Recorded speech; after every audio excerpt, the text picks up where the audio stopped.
Hi ನಮಸ್ತೆ ಎಲ್ಲರಿಗೂ Kannada study YouTube ಚಾನಲ್ಗೆ ಸ್ವಾಗತ. ಸೊ ಇವತ್ತಿನ ಸೆಷನ್ನಲ್ಲಿ ನಾವೇ ನೋಡೋಣ ಅಂತ ಹೇಳಿದ್ರೆ ಮುಂಬರ್ತಕ್ಕಂತಹ SSC MTS ಹವಾಲ್ದಾರ್ ಹಾಗೆ ಡಿ ಗ್ರೂಪ್ ಎಕ್ಸಾಮ್ ಅನ್ನ ದೃಷ್ಟಿಯಲ್ಲಿ ಇಟ್ಕೊಂಡು ಇನ್ನು ಮುಂದೆ ಟಾಪಿಕ್ ವೈಸ್ ಪ್ರತಿ ವಿಷಯದ ಮೇಲೆ 5 ಪ್ರಶ್ನೆಗಳು ಹಾಗೆ ಆ 5 ಪ್ರಶ್ನೆಗಳಿಗಿರ್ತಕ್ಕಂಥ 4 ಆಪ್ಷನ್ಗಳನ್ನ ಡಿಸ್ಕಷನ್ ಮಾಡೋಣ, ಸರಿನಾ? ಸೊ ಹಿಸ್ಟ್ರಿಯಲ್ಲಿ 5 ಪ್ರಶ್ನೆಗಳು ಅಂತಂದ್ರೆ 5 × 4 ಅಂತಂದ್ರೆ 20 ಪ್ರಶ್ನೆಗಳಾಗ್ತವೆ, ಸರಿನಾ? ಟೋಟಲಿ 20 ಪ್ರಶ್ನೆಗಳು ನೀವು ಇಲ್ಲಿಂದ ಕಲಿತು ಹೋಗ್ತಾರೆ. ಆ್ಯಂಡ್ ದೆನ್ ಪೊಲಿಟಿಯಲ್ಲಿ 20, ಆ್ಯಂಡ್ ದೆನ್ ಜಿಯೋಗ್ರಫಿಯಲ್ಲಿ 20, ಮತ್ತೆ ಸೈನ್ಸ್ ಅಲ್ಲಿ 20, ಆ್ಯಂಡ್ ದೆನ್ ಸ್ಟ್ರಾಟಜಿಕಲ್ಲಿ 20 ಅಂತ, ಸರಿನಾ? ಸೊ ಟೋಟಲಿ ಮೇನ್ಲಿ ಕನ್ಸಿಡರ್ ಮಾಡೋದಾದ್ರೆ 25 ಪ್ರಶ್ನೆಗಳು, ಹಾಗೆ 25 ಪ್ರಶ್ನೆಗಳಿರ್ತಕ್ಕಂಥ 4 ಆಪ್ಷನ್ಗಳನ್ನು ನಾವು ಡಿಸ್ಕಷನ್ ಮಾಡೋಣ, ಸರಿನಾ? ಆದ್ದರಿಂದ ಆ ಕ್ವಶನ್ ಆಳ ಆಗಲ ಎಲ್ಲವೂ ಕೂಡ ನಮಗೆ ತಿಳಿತದೆ, ಸರಿನಾ? ಸೊ ಹಾಗಾದ್ರೆ ಬನ್ನಿ ವಿಡಿಯೋನ ಸ್ಟಾರ್ಟ್ ಮಾಡೋಣ. ವಿಡಿಯೋ ಸ್ಟಾರ್ಟ್ ಮಾಡೋಕ್ಕಿಂತ ಮುಂಚೆ ವಿಡಿಯೋ ಕೊನೆವರೆಗೂ ನೋಡಿ ಅಂತ ಹೇಳ್ತಾ, ಹಾಗೆ ವಿಡಿಯೋ ಕೊನೆವರೆಗೂ ನೋಡಿದ ನಂತರ ವಿಡಿಯೋ ಇಷ್ಟ ಆದರೆ ಪ್ಲೀಸ್ ವಿಡಿಯೋನ ಲೈಕ್ ಮಾಡಿ, ಸಬ್ಸ್ಕ್ರೈಬ್ ಮಾಡಿ. ಇಫ್ ನಿಮಗೆ ವಿಡಿಯೋ ಇಷ್ಟ ಆಗಲಿಲ್ಲ ಅಂದರೆ ಸೊ ಆಬ್ವಿಯಸ್ಲಿ ಡಿಸ್ಲೈಕ್ ಮಾಡಿ ಅಂತ ಹೇಳ್ತಾ, ಹಾಗೆ ನಿಮ್ಮ ಫ್ರೆಂಡ್ಸ್ ಯಾರು SSC MTS ಮತ್ತೆ ಮುಂಬರ್ತಕ್ಕಂಥ ಡಿ ಗ್ರೂಪ್ ಎಕ್ಸಾಮ್ ಕಟ್ಟಿದಾರಲ್ವಾ ಅವರಿಗೂ ಕೂಡ ಈ ವಿಡಿಯೋನ ಶೇರ್ ಮಾಡಿ ಅಂತ ಇನ್ನೊಂದು ನಿಮಗೆ ಹೇಳ್ತಾ, ಸೊ ಬನ್ನಿ ಮೊದಲ ಟಾಪಿಕ್ ಯಾವುದಿದೆ ಅಂತ ನೋಡೋಣ. ಮೊದಲ ಟಾಪಿಕ್ ಯಾವುದಿದೆ ಅಂತಂದ್ರೆ ಸೈನ್ಸ್ ಮತ್ತು ಕರೆಂಟ್ ಅಫೇರ್ಸ್ನ 5 ಪ್ರಶ್ನೆಗಳನ್ನ ನೋಡ್ಕೊಳ್ಳೋಣ, ಸರಿನಾ? ಸೊ ಮೊದಲ ಪ್ರಶ್ನೆ ಏನಿದೆ ಅಂತಂದ್ರೆ ನ್ಯೂಟನ್ನ ಚಲನೆಯ ನಿಯಮಗಳಲ್ಲಿ ಯಾವುದು ಬಲದ ವ್ಯಾಖ್ಯಾನವನ್ನು ನೀಡುತ್ತದೆ ಅಂತ ಕೇಳಿದಾನೆ. ಬಲದ ವ್ಯಾಖ್ಯಾನ ಮೀನ್ಸ್ ಈ ಫೋರ್ಸ್ನ ವ್ಯಾಖ್ಯಾನ ನೀಡತಕ್ಕಂತಹ ಒಂದು ನಿಯಮ ಯಾವುದು? ಟೋಟಲಿ ನ್ಯೂಟನ್ನ 3 ನಿಯಮಗಳು ಬರ್ತವೆ, ಸರಿನಾ? ಸೊ ಮೂರನೇದರಲ್ಲಿ ಯಾವುದು ಅಂತ ಕೇಳಿದಾನೆ. ಮೂರನೇದು ಅಂತ ಕೇಳಿದಾನೆ, ಮೊದಲನೇದು, ಎರಡನೇದು ಮತ್ತು ಇವುಗಳಲ್ಲಿ ಯಾವುದು ಅಲ್ಲ ಅಂತ ಕೊಟ್ಟಿದ್ದಾನೆ. ಸೊ ಇದಕ್ಕೆ ಸರಿಯಾದ ಉತ್ತರ ಯಾವುದಾಗುತ್ತೆ? ಸೊ ಇದಕ್ಕೆ ಸರಿಯಾದ ಉತ್ತರ ಯಾವುದಾಗುತ್ತೆ ಅಂದ್ರೆ ಮೊದಲನೇದು ಅಂತ ಆಗುತ್ತೆ, ಸರಿನಾ? ಫೋರ್ಸ್ ಫಾರ್ಮುಲಾ ಏನಂತ ಹೇಳ್ತೀವಿ? Force equals mass into acceleration ಅಂತ ಹೇಳ್ತೀವಿ, ಸರಿನಾ? ಇದು ಕೂಡ ನಿಮಗೆ ಗೊತ್ತಿರಲಿ ಕೇಳಬಹುದು. ಅಂಡ್ ನೆಕ್ಸ್ಟ್, ಪ್ರಾಥಮಿಕ ಮಳೆ ಬಿಲ್ಲಿನ ನೇರಳೆ ಕಿರಣವು ಕಣ್ಣಿನ ಮೇಲೆ ಯಾವ ಕೋನದಲ್ಲಿ ಬೀಳುತ್ತದೆ ಅಂತ ಕೇಳಿದಾನೆ, ಸರಿನಾ? ಸೊ ಪ್ರಾಥಮಿಕ ಮತ್ತು ದ್ವಿತೀಯ ಅಂತ ನಿಮಗೆ ಏನಾದರೂ ಕೇಳಿದ್ರೆ ಸೊ ಹೀಗೆ ಕೇಳಬಹುದು ನಿಮಗೆ ಪ್ರಶ್ನೆ. ಪ್ರೈಮರಿ ರೇನ್ಬೋದಲ್ಲಿ ಅಥವಾ ಪ್ರಾಥಮಿಕ ಮಳೆ ಬಿಲ್ಲಿನಲ್ಲಿ ಮೊದಲು ಯಾವ ಬಣ್ಣ ಕಾಣುತ್ತದೆ ಅಂತ ನಿಮಗೆ ಕೇಳಬಹುದು, ಸರಿನಾ? ಅತ್ಯಂತ ಮೊದಲು ಕಂಡುಬರ್ತಕ್ಕಂಥ ಬಣ್ಣ ಯಾವುದು ಅಂತ ಅವಾಗ ನೀವು ಹೇಳಬೇಕು, ಯಾವುದು ಅಂದರೆ ವೈಲೆಟ್ ಅಂತ ಹೇಳಬೇಕಾಗುತ್ತೆ. ಬಟ್ ನಿಮಗೆ ಏನಾದರೂ ದ್ವಿತೀಯ ಮಳೆ ಬಿಲ್ಲಿನ ಬಣ್ಣಗಳು ಅಂತ ಕೇಳಿದ್ರೆ ಅವಾಗ ನಿಮಗೆ ಯಾವ್ದು ಫಸ್ಟ್ ಆಗುತ್ತೆ ಅಂದರೆ R ಫಸ್ಟ್ ಆಗುತ್ತೆ, ಮೀನ್ಸ್ ರೆಡ್ ಫಸ್ಟ್ ಆಗುತ್ತೆ, ಸರಿಯಾ? ಸೊ ವಿಬ್ ಗಯಾರ್ ಅಂತ ನೀವು ನೋಡಿರ್ತೀರ, ಯಾವುದು VIBGYOR. ಸೊ ಇದನ್ನ ನಾನು ಹೇಗೆ ಬರೆದೆ? ಸೊ ಫಸ್ಟ್ ಇದು ಇದೆ, ಲಾಸ್ಟ್ ಇದು ಇದೆ. ಸೊ ಇದು ನಾನು ಪ್ರೈಮರಿಯಾಗಿ ಬರೆದಿದ್ದೀನಿ. ಪ್ರೈಮರಿ ರೇನ್ಬೋ ಕಲರ್ಸ್ ಈ ಅರೇಂಜಲ್ಲಿ ಇರ್ತವೆ. ಬಟ್ ಸೆಕೆಂಡರಿ ರೇನ್ಬೋ ಕಲರ್ಸ್ ಯಾವ ರೇಂಜಲ್ಲಿ ಇರ್ತವೆ ಅಂದರೆ ಇದ್ರ ಉಲ್ಟಾ, ಏನಿಲ್ಲ, VIBGYOR. ಸೊ ಫಸ್ಟ್ R ಇರುತ್ತೆ, ಲಾಸ್ಟ್ ಅಲ್ಲಿ ಯಾವ್ದು ಇರುತ್ತೆ ಅಂದ್ರೆ ವೈಲೆಟ್ ಇರುತ್ತೆ, ಸರಿನಾ? ಸೊ ನಿಮಗೆ ಪ್ರಶ್ನೆ ಇಲ್ಲಿ ಏನಿದೆ ಅಂತಂದ್ರೆ ಪ್ರಾಥಮಿಕ ಮಳೆ ಬಿಲ್ಲಿನ ನೇರಳೆ ಬಣ್ಣ ಏನಿದೆ ಅಲ್ವಾ ಅದು ಕಣ್ಣಿನ ಮೇಲೆ ಯಾವ ಕೋನದಲ್ಲಿ ಬೀಳುತ್ತದೆ ಅಂತ ಕೇಳಿದಾನೆ. ಯಾವ ಕೋನದಲ್ಲಿ? 40 ಡಿಗ್ರಿಯಲ್ಲಿ, ಆ್ಯಂಡ್ ದೆನ್ 42 ಡಿಗ್ರಿಯಲ್ಲಿ, 54 ಡಿಗ್ರಿಯಲ್ಲಿ ಮತ್ತೆ 50 ಡಿಗ್ರಿಯಲ್ಲಿ ಅಂತ ಕೊಟ್ಟಿದ್ದಾನೆ.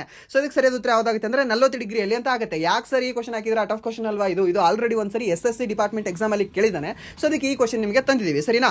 ಬಟ್ ಇಲ್ಲಿ ನಿಮಗೆ ಏನು ಕೇಳಬಹುದು ಅಂತಂದ್ರೆ ಈ ವೈಲೆಟ್ ಮತ್ತೆ ಬ್ಲೂ ಮಧ್ಯೆ ಯಾವ ಬಣ್ಣ ಕಂಡು ಬರ್ತದೆ ಅಂತ ಕೇಳ್ತಾನೆ. ಅವಾಗ ನೀವು ಏನಂತ ಹೇಳಬೇಕಾಗುತ್ತೆ? ಇಂಡಿಗೋ ಅಂತ ಹೇಳಬೇಕಾಗುತ್ತೆ. ಆ್ಯಂಡ್ ದೆನ್ ಈ ಬ್ಲೂ ಮತ್ತೆ ಯೆಲ್ಲೋ ಮಧ್ಯೆ ಯಾವ್ದು ಕಂಡು ಬರುತ್ತೆ ಅಂತ ಕೇಳ್ತಾನೆ. ಅವಾಗ ನೀವು ಹೇಳಬೇಕಾಗಿರೋದು ಗ್ರೀನ್ ಅಂತ. ಆ್ಯಂಡ್ ದೆನ್ ಯೆಲ್ಲೋ ಮತ್ತು ರೆಡ್ ಮಧ್ಯೆ ಯಾವ್ದು ಕಂಡು ಬರುತ್ತೆ ಅಂತ ಕೇಳ್ತಾನೆ, ಆರೆಂಜ್ ಅಂತ ಹೇಳಬೇಕಾಗುತ್ತೆ, ಸರಿನಾ? ಈ ರೀತಿ ಪ್ರಶ್ನೆಗಳನ್ನ ಕೇಳಿದಾನೆ, ಇದನ್ನ ನೆನ್ಪಿಟ್ಕೊಳ್ಳಿ. ಸೊ ನೀವು ಸ್ಕೂಲಿಂದ ಕಲ್ತ್ ಬಂದಿರ್ತೀರ, ಇದು ಯಾವುದು? ವಿಬ್ ಗಯಾರ್, ಸರಿನಾ? ಸೊ ಮೊದಲು ಯಾವ್ದಿದೆ, ಲಾಸ್ಟ್ ಯಾವ್ದಿದೆ, ಇದನ್ನ ಗೊತ್ತಿರಲಿ ಕೇಳಬಹುದು ನಿಮಗೆ. ಅಂಡ್ ನೆಕ್ಸ್ಟ್ ಪ್ರಶ್ನೆ ಏನಿದೆ ಅಂತಂದ್ರೆ ಗೆಡ್ಡೆಗಳನ್ನು ಪತ್ತೆ ಹಚ್ಚಲು ಏನು ಬಳಸಲಾಗುತ್ತದೆ ಅಂತ ಕೇಳಿದಾನೆ. ಗೆಡ್ಡೆಗಳು ಅಂತಂದ್ರೆ ಏನು? ಇವಾಗ ನಮ್ಮ ಮೆದುಳಲ್ಲಿ ಟ್ಯೂಮರ್ಸ್ ಗಳಾಗ್ತಾ ಹೋಗುತ್ತಾ? ಟ್ಯೂಮರ್ಸ್ ಅಂದ್ರೆ ಏನು? ಗೆಡ್ಡೆಗಳು ಅಂತ ಹೇಳ್ತೀವಿ. ಆ ಒಂದು ಗೆಡ್ಡೆಗಳನ್ನ ಪತ್ತೆ ಹಚ್ಚಲು ಯಾವುದನ್ನ ಬಳಸಲಾಗ್ತದೆ? ಸೊ ರಂಜಕವನ್ನ ಬಳಸಲಾಗ್ತದೆ, ಪೊಟ್ಯಾಷಿಯಂ ಆ್ಯಂಡ್ ದೆನ್ ಆರ್ಸೆನಿಕ್ ಅನ್ನ ಬಳಸಲಾಗ್ತದೆ ಅಂತ, ಇಲ್ಲಾಂದ್ರೆ ಸೋಡಿಯಂ ಬಳಸಲಾಗ್ತದೆ ಅಂತ, ಇಲ್ಲಾಂದ್ರೆ ಅಯೋಡಿನ್ ಬಳಸಲಾಗ್ತದೆ ಅಂತ ಕೊಟ್ಟಿದ್ದಾನೆ. ಸೊ ಇದಕ್ಕೆ ಸರಿಯಾದ ಉತ್ತರ ಯಾವ್ದಾಗುತ್ತೆ? ಸೊ ಇದಕ್ಕೆ ಸರಿಯಾದ ಉತ್ತರ ಯಾವ್ದಾಗುತ್ತೆ ಅಂದ್ರೆ ಆರ್ಸೆನಿಕ್ ಅಂತ ಸರಿಯಾದ ಉತ್ತರ ಆಗುತ್ತೆ, ಸರಿನಾ? ಗೆಡ್ಡೆಗಳನ್ನು ಅಥವಾ ಟ್ಯೂಮರ್ಸ್ ಅನ್ನ ಪತ್ತೆ ಹಚ್ಚಲು ಯಾವುದನ್ನ ಬಳಸಲಾಗ್ತದೆ ಅಂತಂದ್ರೆ ಆರ್ಸೆನಿಕ್ ಅನ್ನ ಬಳಸಲಾಗ್ತದೆ. ಹಾಗೆ ಮೂಳೆಯ ಮೇಲೆ ಕಂಡ್ಬರ್ತಕ್ಕಂತಹ ಒಂದು ಅಲೋಹ ಯಾವುದು ಅಂತ ಕೇಳ್ತಾನೆ, ಸರಿನಾ? ಮೂಳೆಯ ಮೇಲೆ ಕಂಡ್ಬರ್ತಕ್ಕಂತಹ ಅಲೋಹ ಯಾವುದು ಅಂತಂದ್ರೆ ರಂಜಕ ಅಂತ ಹೇಳ್ತೀವಿ, ಸರಿನಾ? ಅಲೋಹ. ಹಾಗಾದ್ರೆ ಮೂಳೆಯ ಮೇಲೆ ಕಂಡ್ಬರ್ತಕ್ಕಂತಹ ಲೋಹ ಅಂತ ಕೇಳಿದ್ರೆ ನಾವು ಯಾವ್ದು ಅಂತ ಹೇಳ್ತೀವಿ? ಕ್ಯಾಲ್ಸಿಯಂ ಅಂತ ಹೇಳ್ತೀವಿ, ಸರಿನಾ? ಕ್ಯಾಲ್ಸಿಯಂ ಲೋಹವಾಗಿದೆ. ಆ್ಯಂಡ್ ದೆನ್ ಈ ಪೊಟ್ಯಾಷಿಯಂ ಏನಿದೆ ಅಲ್ವಾ ಇದು ಅಲೋಹವಾಗಿದೆ, ಸರಿನಾ? ಅಲೋಹವಾಗಿ ಕಂಡ್ಬರ್ತಕ್ಕಂತಹ ಒಂದು ಲೋಹ ಯಾವುದು ಅಂತ ಕೇಳ್ತಾನೆ, ಅಲೋಹ ಯಾವುದು ಅಂತ ಕೇಳ್ತಾನೆ. ಅವಾಗ ನೀವು ಹೇಳ್ಬೇಕಾಗಿರೋದು ರಂಜಕ ಅಂತ, ಸರಿನಾ? ನೆನ್ಪಿಟ್ಕೊಳ್ಳಿ ಕೇಳಬಹುದು ನಿಮಗೆ. ಆ್ಯಂಡ್ ದೆನ್ ಅಯೋಡಿನ್ ಕೊರತೆಯಿಂದ ಬರ್ತಕ್ಕಂತಹ ರೋಗ ಯಾವುದು ಅಂತ ಕೇಳ್ತಾನೆ. ಇದನ್ನ ಕೇಳಬಹುದು ನಿಮಗೆ. ಅಯೋಡಿನ್ ಕೊರತೆಯಿಂದ ಬರ್ತಕ್ಕಂತಹ ಗಂಟಲಿಗೆ ಬರ್ತಕ್ಕಂತಹ ರೋಗ ಯಾವುದು ಅಂತ ಅವಾಗ ನೀವು ಹೇಳ್ಬೇಕಾಗುತ್ತೆ ಸರಳ ಗಳಗಂಡ ಅಂತ, ಸರಿನಾ? ಯಾವುದು? ಸರಳ ಗಳಗಂಡ ಅಂತ. ಸರಳ ಗಳಗಂಡ ನೆನ್ಪಿಟ್ಕೊಳ್ಳಿ. ಸರಳ ಗಳಗಂಡ ಯಾವುದರ ಕೊರತೆಯಿಂದ ಬರ್ತದೆ ಅಂತ ಕೇಳ್ತಾನೆ? ಅಯೋಡಿನ್ ಕೊರತೆಯಿಂದ ಬರ್ತದೆ. ಸೊ ಇದು ಈ ಸಮುದ್ರದ ಸೈಡ್ ಏನಿರ್ತಾರಲ್ವಾ, ಕಡಲ ಸೈಡು, ಅವರಿಗೆ ಬರುವುದಿಲ್ಲ ಇದು ಜಮ್ಮು ಕಾಶ್ಮೀರ ಆ್ಯಂಡ್ ದೆನ್ ಇವಾಗ ಉತ್ತರ ಭಾರತಕ್ಕೆ ಹೋದಾಗ ಈ ಒಂದು ಸರಳ ಗಳಗಂಡ ರೋಗ ಏನಿದೆ ಅಲ್ವಾ ಜಾಸ್ತಿ ಕಂಡು ಬರುತ್ತೆ. ಸೊ ನಮ್ಮ ನಾರ್ತ್ ಕರ್ನಾಟಕದಲ್ಲೂ ಕೂಡ ಈ ಸರಳ ಗಳಗಂಡ ರೋಗ ಏನಿದೆ ಅಲ್ವಾ ಜಾಸ್ತಿ ಕಂಡು ಬರ್ತಾ ಇರುತ್ತೆ. ಸರ್ ಇಲ್ಲ ಸರ್ ನಾವು ಯಾರು ಕೇಳಿಲ್ಲ.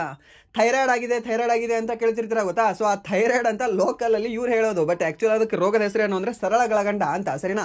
ಸೊ ಯಾವುದು ಸರಳಗಳಗಂಡ ಅಂತ ಹೇಳ್ತೀವಿ. ಅಂಡ್ ನೆಕ್ಸ್ಟ್ ಪ್ರಶ್ನೆ ಏನಿದೆ ಅಂದ್ರೆ ಜೆಮೆಕ್ಸ್ 2025 ಎಂಬ ಮಿಲಿಟರಿ ವ್ಯಾಯಾಮವನ್ನು ಭಾರತ ಮತ್ತು ಯಾವ ದೇಶ ನಡುವೆ ನಡೆಸಲಾಯಿತು ಅಂತ ಕೇಳಿದಾನೆ, ಸರಿನಾ. ಯಾವುದು ಜೆಮೆಕ್ಸ್ 2025 ಎಂಬ ಮಿಲಿಟರಿ ವ್ಯಾಯಾಮವನ್ನ ಭಾರತ ಮತ್ತು ಯಾವ ದೇಶದ ನಡುವೆ ನಡೆಸಲಾಯಿತು? ಜಪಾನ್, ಜೋರ್ಡಾನ್, ಜಮೈಕಾ ಮತ್ತು ಜಿಬೌಟಿ ಅಂತ ಕೊಟ್ಟಿದ್ದಾನೆ. ಸೊ ಇದಕ್ಕೆ ಸರಿಯಾದ ಉತ್ತರ ಯಾವುದಾಗುತ್ತೆ ಅಂದ್ರೆ ಜಪಾನ್ ಅಂತ ಆಗುತ್ತೆ, ಸರಿನಾ. ಜಪಾನ್ ಜೊತೆ ಯಾವ್ದು ನಡೀತಾವೆ ಅಂದ್ರೆ ಜೆಮೆಕ್ಸ್ ನಡೀತದೆ, ಮತ್ತೆ ಗಾರ್ಡಿಯನ್ ಆಗಿರ್ಲಿ, ಗಾರ್ಡಿಯನ್ ಇದು ನೆನ್ಪಿಟ್ಕೊಳ್ಳಿ, ಗಾರ್ಡಿಯನ್ ಅನ್ನೋ ವರ್ಡ್, ಸರಿನಾ. ಈ ಗಾರ್ಡಿಯನ್ ಮತ್ತೆ ವೀರ್ ಗಾರ್ಡಿಯನ್ ಅಂತ ಬರುತ್ತೆ, ವೀರ್ ಗಾರ್ಡಿಯನ್ ಅಂತ,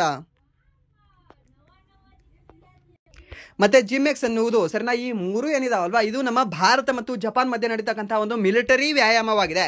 ಅಂಡ್ ದೆನ್ ನೆಕ್ಸ್ಟ್ ಪ್ರಶ್ನೆ ಏನಿದೆ ಅಂದ್ರೆ ಸನೈ ತಕೈಚಿ ಅವರು ಯಾವ ದೇಶದ ಮೊದಲ ಮಹಿಳಾ ಪ್ರಧಾನಿಯಾಗಿ ನೇಮಿಸಲಾಗಿದೆ ಅಂತ ಕೇಳಿದ್ದಾನೆ, ಸರಿನಾ. ಯಾವುದು ಸನೈ ತಕೈಚಿ ಅವರು ಯಾವ ದೇಶದ್ದು? ಸುಡಾನ್ ದೇಶ, ನಮೀಬಿಯಾ ದೇಶ, ಅಂಗೋಲಾ ದೇಶ ಅಂಡ್ ದೆನ್ ಜಪಾನ್ ದೇಶ ಅಂತ ಕೊಟ್ಟಿದ್ದಾನೆ. ಸೊ ಯಾವ್ದಾಗುತ್ತೆ ಅಂತ ಹೇಳ್ಬೋದಾ? ಹೇಳಿ ನೋಡೋಣ ಯಾವ್ದಾಗುತ್ತೆ. ಸೊ ಅದಕ್ಕೆ ಸರಿಯಾದ ಉತ್ತರ ಯಾವ್ದಾಗುತ್ತೆ ಅಂದ್ರೆ ಆಪ್ಷನ್ ಡಿ ಜಪಾನ್ ಅಂತ ಹೇಳ್ತೀವಿ, ಸರಿನಾ. ಈ ಸನೈ ತಕೈಚಿಯನ್ ಅವರು ಈ ಜಪಾನ್ ದೇಶದ ಮೊದಲ ಮಹಿಳಾ ಪ್ರಧಾನಿಯಾಗಿ ನೇಮಕಗೊಂಡಿದ್ದಾರೆ. ಹಾಗಾದ್ರೆ ಜಗತ್ತಿನ ಮೊದಲ ಮಹಿಳಾ ಪ್ರಧಾನಿ ಯಾರು ಅಂತ ಹೇಳ್ಬೋದಾ? ಜಗತ್ತಿನ ಮೊದಲ ಮಹಿಳಾ ಪ್ರಧಾನಿ 1948ರಲ್ಲಿ ಅವರು ಪ್ರಧಾನಿ ಆಗ್ತಾರೆ. ಯಾರು? ಸಿರಿ ಮಾವೋ ಬಂಡಾರೆ ನಾಯಕಿ ಅಂತ ಹೇಳ್ತೀವಿ, ಸರಿನಾ. ಯಾರು? ಬಂಡಾರೆ ನಾಯಕಿ ಅಂತ. ಸೊ ಸಿರಿಮಾವೋ ಬಂಡಾರೆ ನಾಯಕಿ ಯಾವ ದೇಶದಲ್ಲಿ ಆದರೂ ಮೊದಲ ಮಹಿಳಾ ಪ್ರಧಾನಿ? ಇವರಾಗಿರೋದು ಶ್ರೀಲಂಕಾ, ನಮ್ಮ ನೆರೆಯ ದೇಶ ಇದೆ ಅಲ್ವಾ ಶ್ರೀಲಂಕಾ. ಶ್ರೀಲಂಕಾದಲ್ಲಿ 1948ರಲ್ಲಿ ಮೊದಲ ಮಹಿಳಾ ಪ್ರಧಾನಿಯಾಗಿ ಇವರು ಹೊರಹೊಮ್ತಾರೆ. ಯಾರು? ಸಿರಿಮಾವೋ ಬಂಡಾರೆ ನಾಯಕಿ ಅಂತ ಹೇಳ್ತೀವಿ, ಸರಿನಾ. ಹಾಗಾದ್ರೆ ನಮ್ಮ ಭಾರತದ ಮೊದಲ ಮಹಿಳಾ ಪ್ರಧಾನಿ ಯಾರಾಗಿದ್ದಾರೆ? ಸೊ ಅವ್ರನ್ನ ನಾವೇನಂತ ಹೇಳ್ತೀವಿ? ಇಂದಿರಾ ಗಾಂಧಿ ಅಂತ ಹೇಳ್ತೀವಿ. ಇಂದಿರಾ ಗಾಂಧಿ ಅವರ ಇನ್ನೊಂದು ಹೆಸರು ಏನು? ಪ್ರಿಯದರ್ಶಿನಿ ಅಂತ ಹೇಳ್ತೀವಿ, ಸರಿನಾ. ಪ್ರಿಯದರ್ಶಿನಿ ಅಂತ ಹೇಳ್ತೀವಿ. ಇದು ಕೂಡ ನಿಮ್ಗೆ ಗೊತ್ತಿರಲಿ, ಕೇಳಬಹುದು. ಅಂಡ್ ದೆನ್ ನೆಕ್ಸ್ಟ್ ಇವಾಗ 5 ಸ್ಟ್ಯಾಟಿಕ್ ಜಿಕೆ ಪ್ರಶ್ನೆಗಳು, ಹಾಗೆ ಅದಕ್ಕೆ ಸಂಬಂಧಿಸಿರತಕ್ಕಂತಹ ಆಪ್ಷನ್ ಮೇಲೆ ಡಿಸ್ಕಷನ್ ಮಾಡೋಣ, ಸರಿನಾ. ಸೊ ಸ್ಟ್ಯಾಟಿಕ್ ಜಿಕೆ ಪ್ರಶ್ನೆ ಮೊದಲೇನು ಕೊಟ್ಟಿದ್ದಾನೆ ಪ್ರಶ್ನೆ? 10 ವರ್ಷಗಳ ಜನಗಣತಿಯನ್ನು ಮೊದಲು ಯಾವ ದೇಶದಲ್ಲಿ ಪ್ರಾರಂಭಿಸಲಾಯಿತು ಅಂತ ಕೇಳಿದ್ದಾನೆ. ಯಾವುದು? 10 ವರ್ಷಗಳ ಜನಗಣತಿಯನ್ನ. ಸೊ ಇದನ್ನ ಪ್ರಾರಂಭ ಮಾಡಿದ್ದು ಯಾವಾಗ ಅಂತಂದ್ರೆ 1790ರಲ್ಲಿ ಈ ಅಮೆರಿಕ ದೇಶ ಪ್ರಾರಂಭ ಮಾಡ್ತದೆ, ಸರಿನಾ. 10 ವರ್ಷಗಳ ಜನಗಣತಿ ಅಂತ ಹೇಳ್ತೀವಿ. ಬಟ್ ಮೊಟ್ಟ ಮೊದಲ ಜನಗಣತಿ ಯಾರು ಮಾಡಿದ್ರು ಅಂತ ಕೇಳ್ತಾನೆ. ಅವಾಗ ನೀವು ಹೇಳ್ಬೇಕಾಗಿರೋದು 1749ರಲ್ಲಿ. ಯಾವುದು? 1749ರಲ್ಲಿ ಈ ಒಂದು ಸ್ವೀಡನ್ ದೇಶ ಆರಂಭ ಮಾಡಿತು ಅಂತ ಹೇಳ್ಬೇಕಾಗುತ್ತೆ, ಸರಿನಾ. ಸೊ ಯಾರಿನ್ನೂ ಸೆನ್ಸಸ್ ಕ್ಲಾಸ್ ನೋಡಿಲ್ಲ ಅಲ್ವಾ, ಪ್ಲೇ ಲಿಸ್ಟ್ ಅಲ್ಲಿ ಇದೆ, ಸಖತ್ತಾಗಿ ಮಾಡಿದೀವಿ ಅಲ್ಲಿ. ಸೊ ಅಲ್ಲಿ ನೀವು ಹೋಗಿ ನೋಡ್ಕೊಂಡು ಬರ್ಬೋದು. ಸೊ ನೀವು ಖಂಡಿತವಾಗಿ ನಿಮಗೆ ಉಪಯೋಗ ಆಗುತ್ತೆ. ಸೊ ಈ ಟೋಟಲಿ 2 ಕ್ಲಾಸ್ ಮಾಡಿದ್ದೀನಿ. ಒಂದು ಮಾಡರೇಟ್ ಲೆವೆಲ್ ಇದೆ, ಇನ್ನೊಂದು ಸ್ವಲ್ಪ ಟಫ್ ಲೆವೆಲಲ್ಲಿ ಇದೆ, ಸರಿನಾ. ಸೊ ಟಫ್ ಲೆವೆಲ್ ಇರೋದನ್ನ ನೀವು ಸ್ವಲ್ಪ ನೋಡ್ಕೊಳ್ಳಿ. ಮಾಡರೇಟ್ ಲೆವೆಲ್ ಇರೋದು ನಿಮ್ಗೆ ಆಲ್ರೆಡಿ ಗೊತ್ತಿರುತ್ತೆ, ಅದೇನು ನೋಡ್ಕೊಳ್ಳೋದು ಬೇಕಾಗಿಲ್ಲ, ಟೈಮ್ ವೇಸ್ಟ್ ಆಗುತ್ತೆ ಸುಮ್ಮನೆ, ಸರಿನಾ. ಬಟ್ ಇಲ್ಲಿ ನಿಮಗೆ ಇದು ಗೊತ್ತಿರಲಿ ಏನು ಅಂತಂದ್ರೆ ಸ್ವೀಡನ್ ಅವರು ಈ ಜನಗಣತಿಯನ್ನು ಪ್ರಾರಂಭ ಮಾಡಿರ್ತಕ್ಕಂಥ ವರ್ಷ ಯಾವಾಗಂದ್ರೆ ಈ ಒಂದು 1749ರಲ್ಲಿ. ಆ್ಯಂಡ್ ದೆನ್ ಅಮೆರಿಕದವರು 10 ವರ್ಷಗಳ ಜನಗಣತಿಯನ್ನು ಪ್ರಾರಂಭ ಮಾಡಿರೋದು ಯಾವಾಗ ಅಂದ್ರೆ 1790ರಲ್ಲಿ. ಹಾಗಾದ್ರೆ ನಮ್ಮ ಭಾರತದಲ್ಲಿ ಮೊಟ್ಟ ಮೊದಲ ಬಾರಿಗೆ ಜನಗಣತಿಯನ್ನು ಯಾವಾಗ ಆರಂಭ ಮಾಡಲಾಯಿತು? ಸೊ ಇದು ಆರಂಭ ಮಾಡಿರೋದು 1872ರಲ್ಲಿ ಅಂತ ಹೇಳ್ತೀವಿ. ಸೊ ಹಾಗಾದ್ರೆ ನಮ್ಮ ಭಾರತ 10 ವರ್ಷಗಳ ಜನಗಣತಿಯನ್ನು ಯಾವ ವರ್ಷದಿಂದ ಪ್ರಾರಂಭ ಮಾಡಲಾಗ್ತದೆ ಅಂತ ಕೇಳ್ತಾನೆ. ಅವಾಗ ನೀವು ಹೇಳ್ಬೇಕಾಗಿರೋದು 1881 ಅಂತ. ಸರ್ ಏನು ಸರ್ ಎರಡಕ್ಕೂ ಡಿಫ್ರೆನ್ಸ್? ಸೊ 1872ರಲ್ಲಿ ಮಾಡಿ ಬಿಟ್ಬಿಡ್ತಾರೆ. ಸೊ ಇದಕ್ಕೆ 10 ವರ್ಷಕ್ಕೆ ಮಾಡಬೇಕಾ 20 ವರ್ಷಕ್ಕೆ ಮಾಡಬೇಕಂತ ಅವರಿಗೆ ತಲೆಯಲ್ಲಿ ಐಡಿಯಾ ಇರೋದಿಲ್ಲ, ಸರಿನಾ. ಯಾರಿಗೆ? ಲಾರ್ಡ್ ಮೇಯೋ ಅಂತ ಹೇಳ್ತೀವಿ. ಯಾರನ್ನ? ಲಾರ್ಡ್ ಮೇಯೋ ಅಂತ ಹೇಳ್ತೀವಿ. ಸೊ ಅವ್ರು ಮಾಡ್ತಾರೆ. ಅಂಡ್ ದೆನ್ 81ರಲ್ಲಿ ಏನಿದೆ ಅಲ್ವಾ, ಲಾರ್ಡ್ ರಿಪ್ಪನ್ ಅನ್ನೋ ವ್ಯಕ್ತಿ ಬರ್ತಾನೆ. ಯಾರು? ರಿಪ್ಪನ್ ಅನ್ನೋ ವ್ಯಕ್ತಿ. ಆತ ಏನ್ ಮಾಡ್ತಾನೆ? 10 ವರ್ಷಕ್ಕೊಮ್ಮೆ ಇನ್ನು ಮುಂದೆ ಜನಗಣತಿ ಮಾಡೋಣ ನಮ್ಮ ಭಾರತ ದೇಶದಲ್ಲಿ ಅಂತ ಮೊಟ್ಟ ಮೊದಲ ಬಾರಿಗೆ 10 ವರ್ಷಗಳ ಜನಗಣತಿಯನ್ನ ಆರಂಭವನ್ನ ಮಾಡ್ತಾನೆ, ಸರಿನಾ. ಇದು ಗೊತ್ತಿರಲಿ, ಕೇಳಬಹುದು ನಿಮಗೆ. ಅಂಡ್ ದೆನ್ ನೆಕ್ಸ್ಟ್ ಪ್ರಶ್ನೆ ಏನಿದೆ ಅಂದ್ರೆ ರಾಮನ್ ಮ್ಯಾಗಸೆ ಪ್ರಶಸ್ತಿಯನ್ನು ಪಡೆದ ಮೊದಲ ಭಾರತೀಯ ಯಾರು ಅಂತ ಕೇಳಿದ್ದಾರೆ, ಸರಿನಾ. ಯಾರು ಅಂತ ಹೇಳ್ಬೋದಾ? ರಾಮನ್ ಮ್ಯಾಗಸೆ ಪಡೆದಿರತಕ್ಕಂತಹ ಮೊದಲ ಭಾರತೀಯ ವ್ಯಕ್ತಿ ಯಾರು? ಆಪ್ಷನ್ ಎ ಭಾನುವಾತೆಯ, option b Vinoba Bhave, option c ಲೂಯಿಡೆ ಅಂತ ಕೊಟ್ಟಿದ್ದಾರೆ, ಆಪ್ಷನ್ ಡಿ ಗೋವಿಂದ್ ಬಿಹಾರಿ ಲಾಲ್ ಅಂತ ಕೊಟ್ಟಿದ್ದಾರೆ. ಸೊ ಇದಕ್ಕೆ ಯಾರು ಅಂತ ಹೇಳ್ಬೋದಾ? ಹೇಳಿ ನೋಡೋಣ.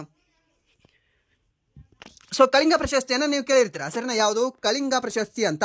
ಈ ಕಳಿಂಗ ಪ್ರಶಸ್ತಿಯನ್ನ ಮೊದಲು ಪಡ್ಕೊಂಡಿರ್ತಕ್ಕಂತಹ ಭಾರತೀಯ ವ್ಯಕ್ತಿ ಯಾರು ಅಂತ ಕೇಳಿದ್ರೆ ಲೂಯಿಡೆ ಅಂತ ಹೇಳ್ತೀವಿ, ಸರಿನಾ. ಯಾರು? ಲೂಯಿಡೆ. ಸೊ ಈ ವರ್ಷ ಕಳಿಂಗ ಪ್ರಶಸ್ತಿಯನ್ನು ಯಾರಿಗೆ ನೀಡಲಾಗಿದೆ? ಧರ್ಮೇಂದ್ರ ಪ್ರಧಾನ್ ಅಂತ ಹೇಳ್ತೀವಿ. ಯಾವ ಸರ್ಕಾರ ನೀಡುತ್ತೆ ಅಂದ್ರೆ ಒಡಿಶಾ ಸರ್ಕಾರ ನೀಡುತ್ತೆ. ಈ ವರ್ಷ ನೀಡಿರೋರು ಯಾರು ಅಂತಂದ್ರೆ ರಾಷ್ಟ್ರಪತಿ ದ್ರೌಪದಿ ಮುರ್ಮು ಅವರು ಧರ್ಮೇಂದ್ರ ಪ್ರಧಾನ್ ಅವರಿಗೆ ನೀಡಿದ್ದಾರೆ. ಧರ್ಮೇಂದ್ರ ಪ್ರಧಾನ್ ಯಾರಿದ್ದಾರೆ? ಪ್ರಸ್ತುತ ಶಿಕ್ಷಣ ಸಚಿವರಿದ್ದಾರೆ. ಇಂಪಾರ್ಟೆಂಟ್ ಆಗುತ್ತೆ ಈ ಕ್ವಶನ್, ನೆನ್ಪಿಟ್ಕೊಳ್ಳಿ. ಅಂಡ್ ದೆನ್ ವಿನೋಬಾ ಭಾವೆ ಏನಿದಾರಲ್ವಾ, ಇವರಿಗೆ ಮೊಟ್ಟ ಮೊದಲ ಬಾರಿಗೆ ರಾಮನ್ ಮ್ಯಾಗಸೆ ಪ್ರಶಸ್ತಿಯನ್ನು ನೀಡಿ ಗೌರವಿಸಲಾಗ್ತದೆ, ಸರಿನಾ. ರಾಮನ್ ಮ್ಯಾಗಸೆ ಪ್ರಶಸ್ತಿಯನ್ನು ನೀಡತಕ್ಕಂಥ ದೇಶ ಯಾವುದು? ಫಿಲಿಪೈನ್ಸ್ ದೇಶ ಅಂತ ಹೇಳ್ತೀವಿ, ಸರಿನಾ. ಸೊ ಇದಕ್ಕೆ ಸರಿಯಾದ ಉತ್ತರ ಯಾವ್ದಾಗುತ್ತೆ ಅಂದ್ರೆ ಆಪ್ಷನ್ ಬಿ ಇದಕ್ಕೆ ಸರಿಯಾದ ಉತ್ತರ ಆಗುತ್ತೆ. ಅಂಡ್ ದೆನ್ ಮೊಟ್ಟ ಮೊದಲ ಬಾರಿಗೆ ಈ ಆಸ್ಕರ್ ಅವಾರ್ಡ್ ಅನ್ನು ಪಡೆದುಕೊಂಡಿರ್ತಕ್ಕಂತಹ ವ್ಯಕ್ತಿ ಯಾರು ನಮ್ಮ ಭಾರತೀಯರು ಅಂತಂದ್ರೆ ಈ ಭಾನುವಾತ್ಯಾಯ ಅಂತ ಹೇಳ್ತೀವಿ. ಯಾವುದು? ಆಸ್ಕರ್ ಅಂತ. ಆಸ್ಕರ್ ನೆನ್ಪಿಟ್ಕೊಳ್ಳಿ, ಓಕೆ. ಸ್ಪೆಲ್ಲಿಂಗ್ ಇದ್ರೇನೋ ಹೈಫೈ ಆಯ್ತದು. And then next Govind Bihari Lal ಅವರು, ಇವರು ಯಾವ ಮೊದಲ ಪ್ರಶಸ್ತಿಯನ್ನು ಪಡ್ಕೊಂಡಿದ್ದಾರೆ ಹೇಳ್ಬೋದಾ? ಯಾರು? ಗೋವಿಂದ ಬಿಹಾರಿ ಲಾಲ್ ಅವರು ಪುಲ್ ಟೀಚರ್ ಪ್ರಶಸ್ತಿ ಅಂತ ಕೇಳಿರ್ತೀರಿ, ಗೊತ್ತಾ. ಸೊ ಯಾವುದು? ಪತ್ರಿಕಾ ರಂಗದಲ್ಲಿ ನೀಡತಕ್ಕಂಥ ಪುಲ್ ಟೀಚರ್ ಪ್ರಶಸ್ತಿಯನ್ನು ತಗೊಂಡಿರ್ತಕ್ಕಂಥ ಮೊದಲ ಭಾರತೀಯ ವ್ಯಕ್ತಿ ಯಾರು ಅಂತಂದ್ರೆ ಇದೇ ಗೋವಿಂದ ಬಿಹಾರಿ ಲಾಲ್ ಅಂತ ಹೇಳ್ತೀವಿ, ಸರಿನಾ. ಯಾವುದು? ಪುಲ್ ಟೀಚರ್ ಅವಾರ್ಡ್. ಬರ್ಕೊಳ್ಳಿ, ಸರಿನಾ. ಸೊ ಈ ಕ್ವಶನ್ ಹೇಗೆ ಇಳ್ತಿದ್ದೀನಲ್ವಾ, ಕ್ವಶನ್ ಜೊತೆನೇ ಬರ್ಕೊಳ್ಳಿ. ಸೊ ಇಷ್ಟು ನೀವು ಇನ್ಫಾರ್ಮೇಷನ್ನ ಕೇಳಿದ್ದೀರಾ ಅಂತ ಸ್ವಲ್ಪ ನನಗೂ ಕೂಡ ಅಷ್ಟೊಂದ್ಸಲ, ಯಾಕೆಂದ್ರೆ ಸ್ವಲ್ಪ ಡೆಪ್ತ್ ಆಗಿರತಕ್ಕಂಥ ಇನ್ಫಾರ್ಮೇಷನ್ ಆಗಿದೆ, ಸರಿನಾ. ಆ್ಯಂಡ್ ನೆಕ್ಸ್ಟ್ ಪ್ರಶ್ನೆ ಏನಿದೆ ಅಂತಂದರೆ, ಭಾರತೀಯ ರಾಷ್ಟ್ರೀಯ ತಂತ್ರಜ್ಞಾನ ದಿನವನ್ನು ಯಾವಾಗ ಆಚರಿಸಲಾಗ್ತದೆ? 22 ಮೇನಾ? ಹಾಗಾದರೆ ಜೈವ ವೈವಿಧ್ಯತಾ ದಿನವನ್ನು ಯಾವಾಗ ಆಚರಣೆ ಮಾಡ್ತೀವಿ? ಸೊ ಇದೇ 22 ಮೇನ ನಾವು ಆಚರಣೆ ಮಾಡ್ತೀವಿ, ಸರಿನಾ. ಬಯೋಡೈವರ್ಸಿಟಿ ಡೇ ಅಂತ ಕರಿತೀವಿ. ಆ್ಯಂಡ್ ದೆನ್ 7 ಆಗಸ್ಟ್ಗೆ ಯಾವುದನ್ನ ಆಚರಣೆ ಮಾಡ್ತೀವಿ? ತಂತ್ರಜ್ಞಾನ ದಿನವನ್ನು. ಇಲ್ಲ ಅವಾಗ ನಾವು ಆಚರಣೆ ಮಾಡಿರೋದು ಜಾವಲಿನ್ ದಿನ ಅಂತ ಆಚರಣೆ ಮಾಡ್ತಾ ಇದೀವಿ. ಆ್ಯಂಡ್ ದೆನ್ ಈ ರಾಷ್ಟ್ರೀಯ ಕೈಮಗ್ಗ ದಿನ ಅಂತ ಆಚರಣೆ ಮಾಡ್ತಿದ್ವಿ, ಸರಿನಾ. ಕೈಮಗ್ಗ ಅಂತಂದ್ರೆ ಹ್ಯಾಂಡ್ಲೂಮ್ ಅಂತ ಹೇಳ್ತೀವಿ, ಗೊತ್ತಾ. ಆ ಹ್ಯಾಂಡ್ಲೂಮ್ ಡೇ ಯಾವಾಗ ಅಂದ್ರೆ 7 ಆಗಸ್ಟ್ ಅಂತ ಹೇಳ್ತೀವಿ. ಆ್ಯಂಡ್ ದೆನ್ 25 ಜನವರಿನಾ ಸರ್? ಇಲ್ಲ ಸರ್, ಇದು ನಾವು ವೋಟ್ ಹಾಕ್ತೀವಿ, ಗೊತ್ತಾ. 25 ಜನವರಿ ಏನಿದೆ ಅಲ್ವಾ, ಇದು ವೋಟರ್ಸ್ ಡೇ ಅಂತ ಹೇಳ್ತೀವಿ, ನ್ಯಾಷನಲ್ ವೋಟರ್ಸ್ ಡೇ ಅಂತ ಹೇಳ್ತೀವಿ. ಸೊ ಹಾಗಾದ್ರೆ 11 ಮೇ ಏನಿದೆ ಅಲ್ವಾ, ಇದು ರಾಷ್ಟ್ರೀಯ ತಂತ್ರಜ್ಞಾನ ದಿನ ಅಂತ ಹೇಳ್ತೀವಿ. ನ್ಯಾಷನಲ್ ಟೆಕ್ನಾಲಜಿ ಡೇ ಯಾವಾಗ ಅಂದ್ರೆ 11 ಮೇ ಅಂತ ಹೇಳ್ತೀವಿ. ನೆನ್ಪಿಟ್ಕೊಳ್ಳಿ, ಇಂಪಾರ್ಟೆಂಟ್ ಇದೆ. 11 ಮೇ ಏನಿದೆ ಅಂದ್ರೆ ರಾಷ್ಟ್ರೀಯ ತಂತ್ರಜ್ಞಾನ ದಿನ ಇದೆ. ಬಯೋಡೈವರ್ಸಿಟಿ ಡೇ ಯಾವಾಗಿದೆ ಅಂದ್ರೆ 22 ಮೇ ಇದೆ. ಆ್ಯಂಡ್ ದೆನ್ 7 ಆಗಸ್ಟ್ ಏನಿದೆ ಅಂತಂದ್ರೆ ರಾಷ್ಟ್ರೀಯ ಕೈಮಗ್ಗ ದಿನ ಇದೆ. ಆ್ಯಂಡ್ ದೆನ್ 25 ಜನವರಿಗೆ ರಾಷ್ಟ್ರೀಯ ಮತದಾರ ದಿನ ಇದೆ.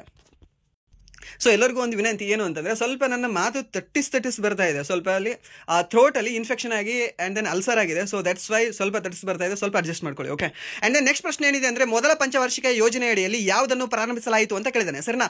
ಮೊದಲ ಪಂಚವಾರ್ಷಿಕ ಯೋಜನೆ ಅಡಿ ಅಂತಂದ್ರೆ ಎಲ್ಲರಿಗೂ ಕೂಡ ಕೆಳಗೆ ಆಪ್ಷನಲ್ಲಿ ಹೋಗೋದು ಎಲ್ಲಿ ಅಂದರೆ ಕೃಷಿ ಇಲ್ಲಲ್ಲ ಅಂತ. ಕೃಷಿ ಓದ್ಕೊಂಡಿದ್ದೀನಿ, ಕೃಷಿ ಇಲ್ಲ ಅಂತ. ಓಕೆ, ಕೃಷಿ ಬಿಟ್ಟು ಬೇರೆ ಏನು ಆಗೇ ಇಲ್ವಾ ಮೊದಲ ಪಂಚವಾರ್ಷಿಕ ಯೋಜನೆಯಲ್ಲಿ? ಆಗಿದೆಯಲ್ಲ.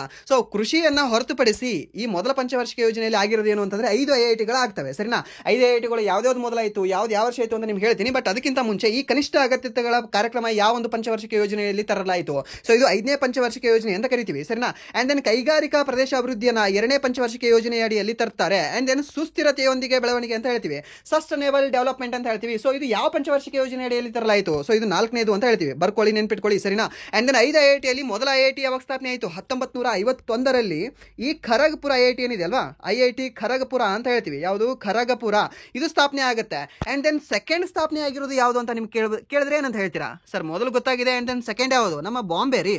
ಯಾವಾಗ? 1958ರಲ್ಲಿ. ಸರ್ ಏನು ಸರ್ ನೀವು ಮೊದಲರಲ್ಲಿ 5 ಅಂತ ಹೇಳ್ತಿದ್ದೀರಾ, 58 ಯಾವಾಗ ಹೋಯ್ತು? 51ರಿಂದ 56ವರೆಗೂ ಮಾತ್ರ ಮೊದಲ ಪಂಚವಾರ್ಷಿಕ ಯೋಜನೆ ಅಲ್ವಾ? ಡೌಟ್ ಬರ್ಬೋದಲ್ವಾ? ಹೌದು, ಬರಬೇಕು. ಬಟ್ ಇಲ್ಲಿ 5 IITಗಳನ್ನು ಸ್ಥಾಪನೆ ಮಾಡಬೇಕು ಅಂತ ದುಡ್ಡು ಇಡ್ತಾರೆ, ಓಕೆ.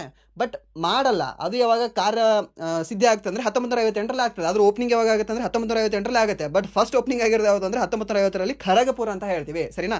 ಇದು 1958ರಲ್ಲಿ ಬಾಂಬೆ ಏನಿದೆ ಅಲ್ವಾ, ಬಾಂಬೆ IIT ಅದು ಓಪನಿಂಗ್ ಆಗುತ್ತೆ. ಆ್ಯಂಡ್ ದೆನ್ ಥರ್ಡ್ ಯಾವುದಿದೆ? ಥರ್ಡ್ ಆಗೋದು ಯಾವುದು ಅಂತಂದರೆ ಮದ್ರಾಸ್ IIT ಅಂತ ಹೇಳ್ತೀವಿ. ಮದ್ರಾಸ್ IIT ಯಾವಾಗ ಆಗುತ್ತೆ? ಇದು ಆದ ನೆಕ್ಸ್ಟ್ ವರ್ಷನೇ 1959ರಲ್ಲಿ ಮದ್ರಾಸ್ IIT ಸ್ಥಾಪನೆ ಆಗುತ್ತೆ. ಆ್ಯಂಡ್ ದೆನ್ ಮದ್ರಾಸ್ ಆದ ನಂತರ ಅದೇ 1959ರಲ್ಲಿ ಈ ಕಾನ್ಪುರ IIT ಕೂಡ ಸೇಮ್ ಇಯರೇ ಸ್ಥಾಪನೆ ಆಗುತ್ತೆ. And then next 1961ರಲ್ಲಿ.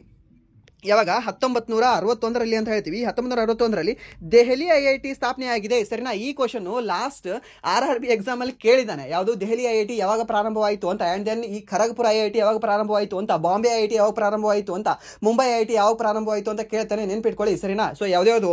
ಒಂದು 51, 58, 59 ಆ್ಯಂಡ್ ದೆನ್ ಇನ್ನೊಂದು 59 ಯಾವುದು? ಕಾನ್ಪುರ. ಮತ್ತು ಇನ್ನೊಂದು ಯಾವುದು ಅಂದರೆ 61 ಈ ದೆಹಲಿ ಅಂತ ಹೇಳ್ತೀವಿ. ನೆನ್ಪಿಟ್ಕೊಳ್ಳಿ, ಕೇಳ್ಬೋದು. ಎಷ್ಟು IITಗಳು ಮೊದಲ ಪಂಚವಾರ್ಷಿಕ ಯೋಜನೆ ಅಡಿಯಲ್ಲಿ ಅಂದರೆ 5 IITಗಳು ಅಂತ ಹೇಳ್ತೀವಿ, ಸರಿನಾ. ಮೊದಲ ಪಂಚವಾರ್ಷಿಕ ಯೋಜನೆ ಅಡಿಯಲ್ಲಿ ಯಾವುದಕ್ಕೆ ನಾವು ಹೆಚ್ಚಿಗೆ ಮೀಸಲಾತಿಯನ್ನು ನೀಡ್ತೀವಿ, ಯಾವುದಕ್ಕೆ ಹೆಚ್ಚಿಗೆ ಫೋಕಸ್ ಮಾಡ್ತೀವಿ ಅಂತಂದರೆ ಕೃಷಿಗೆ ನಾವು ಜಾಸ್ತಿ ಫೋಕಸನ್ನು ಮಾಡ್ತೀವಿ, ಸರಿನಾ. ಆ್ಯಂಡ್ ದೆನ್ ಹೈಡ್ರೋ ಪವರ್ ಪ್ಲಾಂಟ್ಗಳು ಕೂಡ ಪ್ರಾರಂಭವಾಗಿರೋದು ಯಾವಾಗ ಅಂತಂದರೆ ಅದು ಕೂಡ ನಿಮಗೆ ಇದೇ ಮೊದಲ ಪಂಚವಾರ್ಷಿಕ ಯೋಜನೆಯ ಅಡಿಯಲ್ಲಿ, ಸರಿನಾ. ಗೊತ್ತಿರಲಿ, ಕೇಳಬಹುದು. ಆ್ಯಂಡ್ ದೆನ್ ನೆಕ್ಸ್ಟ್ ಪ್ರಶ್ನೆ, ಕಸ್ತೂರಿ ಜಿಂಕೆ ಯೋಜನೆಯನ್ನು ಯಾವ ವರ್ಷದಲ್ಲಿ ಪ್ರಾರಂಭಿಸಲಾಯಿತು? ಮಸ್ಕ್ ಡೀರ್ ಪ್ರಾಜೆಕ್ಟ್ ಅಂತ ಕರಿತೀವಿ, ಸರಿನಾ. ಸೊ ಮಸ್ಕ್ ಡೀರ್ ಪ್ರಾಜೆಕ್ಟ್ ಯಾವಾಗ ಪ್ರಾರಂಭವಾಯಿತು? ಆಪ್ಷನ್ ಕೊಟ್ಟಿದ್ದಾನೆ 1970, option B 1973, option C 1975, option D ಏನು ಕೊಟ್ಟಿದ್ದಾನೆ ಅಂದರೆ 1985 ಅಂತ ಕೊಟ್ಟಿದ್ದಾನೆ. ಸರ್ ಏನು ಸರ್ ಕಸ್ತೂರಿ ಜಿಂಕೆ, ಕನ್ನಡ ಜಿಂಕೆ, ಇದನ್ನ ಕೇಳೇ ಇಲ್ಲಲ್ಲ?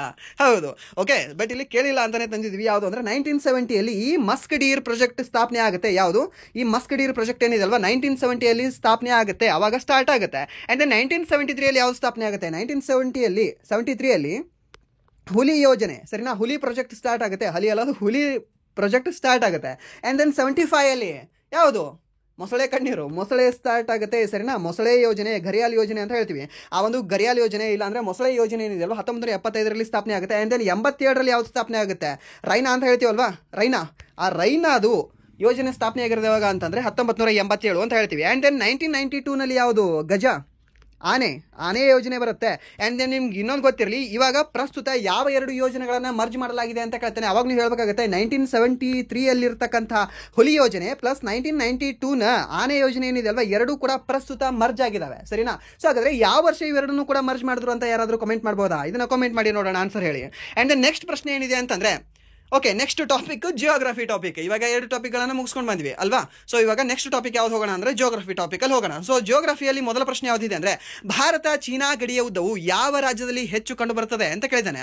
ಭಾರತ ಚೀನಾ ಜೊತೆ ಗಡಿಯನ್ನು ಹಂಚಿಕೊಂಡಿದೆ. ಸೊ ಟೋಟಲಿ 5 ರಾಜ್ಯಗಳು ಚೀನಾ ಜೊತೆ ಗಡಿಯನ್ನು ಹಂಚಿಕೊಂಡಿದೆ ನಮ್ಮ ಭಾರತ ರಾಜ್ಯಗಳು. ಸೊ ಹಾಗಾದ್ರೆ ಯಾವ ರಾಜ್ಯ ಅತಿ ಹೆಚ್ಚು ಉದ್ದವಾದ ಅತಿ ಹೆಚ್ಚು ಕಿಲೋಮೀಟರ್ ಗಡಿಯನ್ನು ಹಂಚಿಕೊಂಡಿದೆ ಅಂತ ಕೇಳಿದಾನೆ. ಆಪ್ಷನ್ ಕೊಟ್ಟಿದ್ದಾನೆ ಉತ್ತರಾಖಂಡ ಅಂತ ಕೊಟ್ಟಿದ್ದಾನೆ, ಆಪ್ಷನ್ ಬಿ ಸಿಕ್ಕಿಂ ಅಂತ ಕೊಟ್ಟಿದ್ದಾನೆ, option C Arunachal Pradesh, option D ಏನಂತ ಕೊಟ್ಟಿದ್ದಾನೆ ಅಂತಂದ್ರೆ ಇವುಗಳಲ್ಲಿ ಯಾವುದು ಅಲ್ಲ ಅಂತ ಕೊಟ್ಟಿದ್ದಾನೆ. ಸೊ ಹಾಗಾದ್ರೆ ಯಾವುದು ಅಂತ ಹೇಳ್ಬೋದಾ? ನೀವು ಹೇಳಿ ನೋಡೋಣ ಸರ್. ಯಾವ್ಯಾವ್ದಕ್ಕೆ ನೀವೇ ಅಂತ ಹೇಳ್ಬಿಡಿ ಸರ್. ಓಕೆ, ಉತ್ತರಾಖಂಡ ಏನಿದೆ ಅಲ್ವಾ, ಅಪ್ರಾಕ್ಸಿಮೇಟ್ಲಿ 650 ಕಿಲೋಮೀಟರ್ ಗಡಿಯನ್ನು ಹೊಂದ್ಕೊಂಡಿದೆ. ಯಾವುದಕ್ಕೆ ಅಂದರೆ ಈ ಒಂದು ಚೀನಾಗೆ. ಆ್ಯಂಡ್ ದೆನ್ ಸಿಕ್ಕಿಂ ಇರೋದೇ ಚಿಕ್ಕದಾಗಿದೆ ಸರ್. ಸೊ ಹಾಗಾದರೆ ಅದು ಒಂದು 225 ಕಿಲೋಮೀಟರ್ ಗಡಿಯನ್ನು ಹೊಂದಿದೆ. ಯಾವುದ್ರ ಜೊತೆ?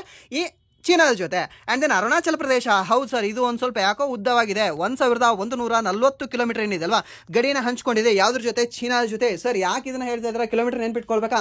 ನೀವು ನೆನ್ಪಿಟ್ಕೊಳ್ಬೇಕಾಗಿಲ್ಲ, ನಾನು ಹೇಳ್ತಾ ಇದ್ದೀನಿ ಅಂತ ನಾನು ನಿಮಗೆ ಹೇಳ್ತಾ ಇದ್ದೀನಿ ಅಷ್ಟೇ. ಸರಿನಾ? ಬಟ್ ನಿಮ್ಗೆ ಗೊತ್ತಿರಲಿ ಯಾವುದು ಈ ಅರುಣಾಚಲ ಪ್ರದೇಶ ಸ್ವಲ್ಪ ಜಾಸ್ತಿ ಇದೆ, ಉತ್ತರಾಖಂಡ್ ಸ್ವಲ್ಪ ಅದಕ್ಕಿಂತ ಕಡಿಮೆ ಇದೆ, ಆ್ಯಂಡ್ ದೆನ್ ಸಿಕ್ಕಿಂ ಎಲ್ಲದಕ್ಕಿಂತ ಕಡಿಮೆ ಇದೆ ಅಂತ ನಿಮ್ಗೆ ಗೊತ್ತಿರಲಿ ಅಂತ ಹೇಳ್ತಾ ಇರೋದು ಅಷ್ಟೇ. ಸರಿನಾ? ಬಟ್ ಇಲ್ಲಿ ಅತಿ ಜಾಸ್ತಿ ಅಂತ ಯಾವುದು ಗೊತ್ತಿರಲಿ ನಿಮಗೆ, ಅರುಣಾಚಲ ಪ್ರದೇಶ ಅಂತ ಗೊತ್ತಿರಲಿ, ಆ್ಯಂಡ್ ದೆನ್ ಕಡಿಮೆ ಯಾವುದು ಅಂದರೆ ಸಿಕ್ಕಿಂ ಅಂತ ನಾವು ಹೇಳ್ತೀವಿ. ಆ್ಯಂಡ್ ದೆನ್ ನೆಕ್ಸ್ಟ್ ಪ್ರಶ್ನೆ, ರಂಗೀಟ್ ಜಲ ವಿದ್ಯುತ್ ಯೋಜನೆ ಯಾವ ರಾಜ್ಯದಲ್ಲಿದೆ ಅಂತ ಕೇಳಿದಾನೆ. ಸರಿನಾ?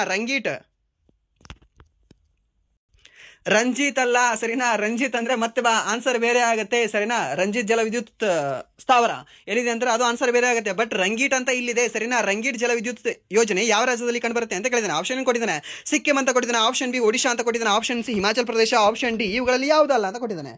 ಸೊ ಸುಮ್ಮನೆ ರಿಸ್ಕ್ ಯಾಕೆ, ಯಾವುದು ಅಲ್ಲ ಅಂತ ಹಾಕ್ಬಿಡೋಣವಾ? ಬೇಡ.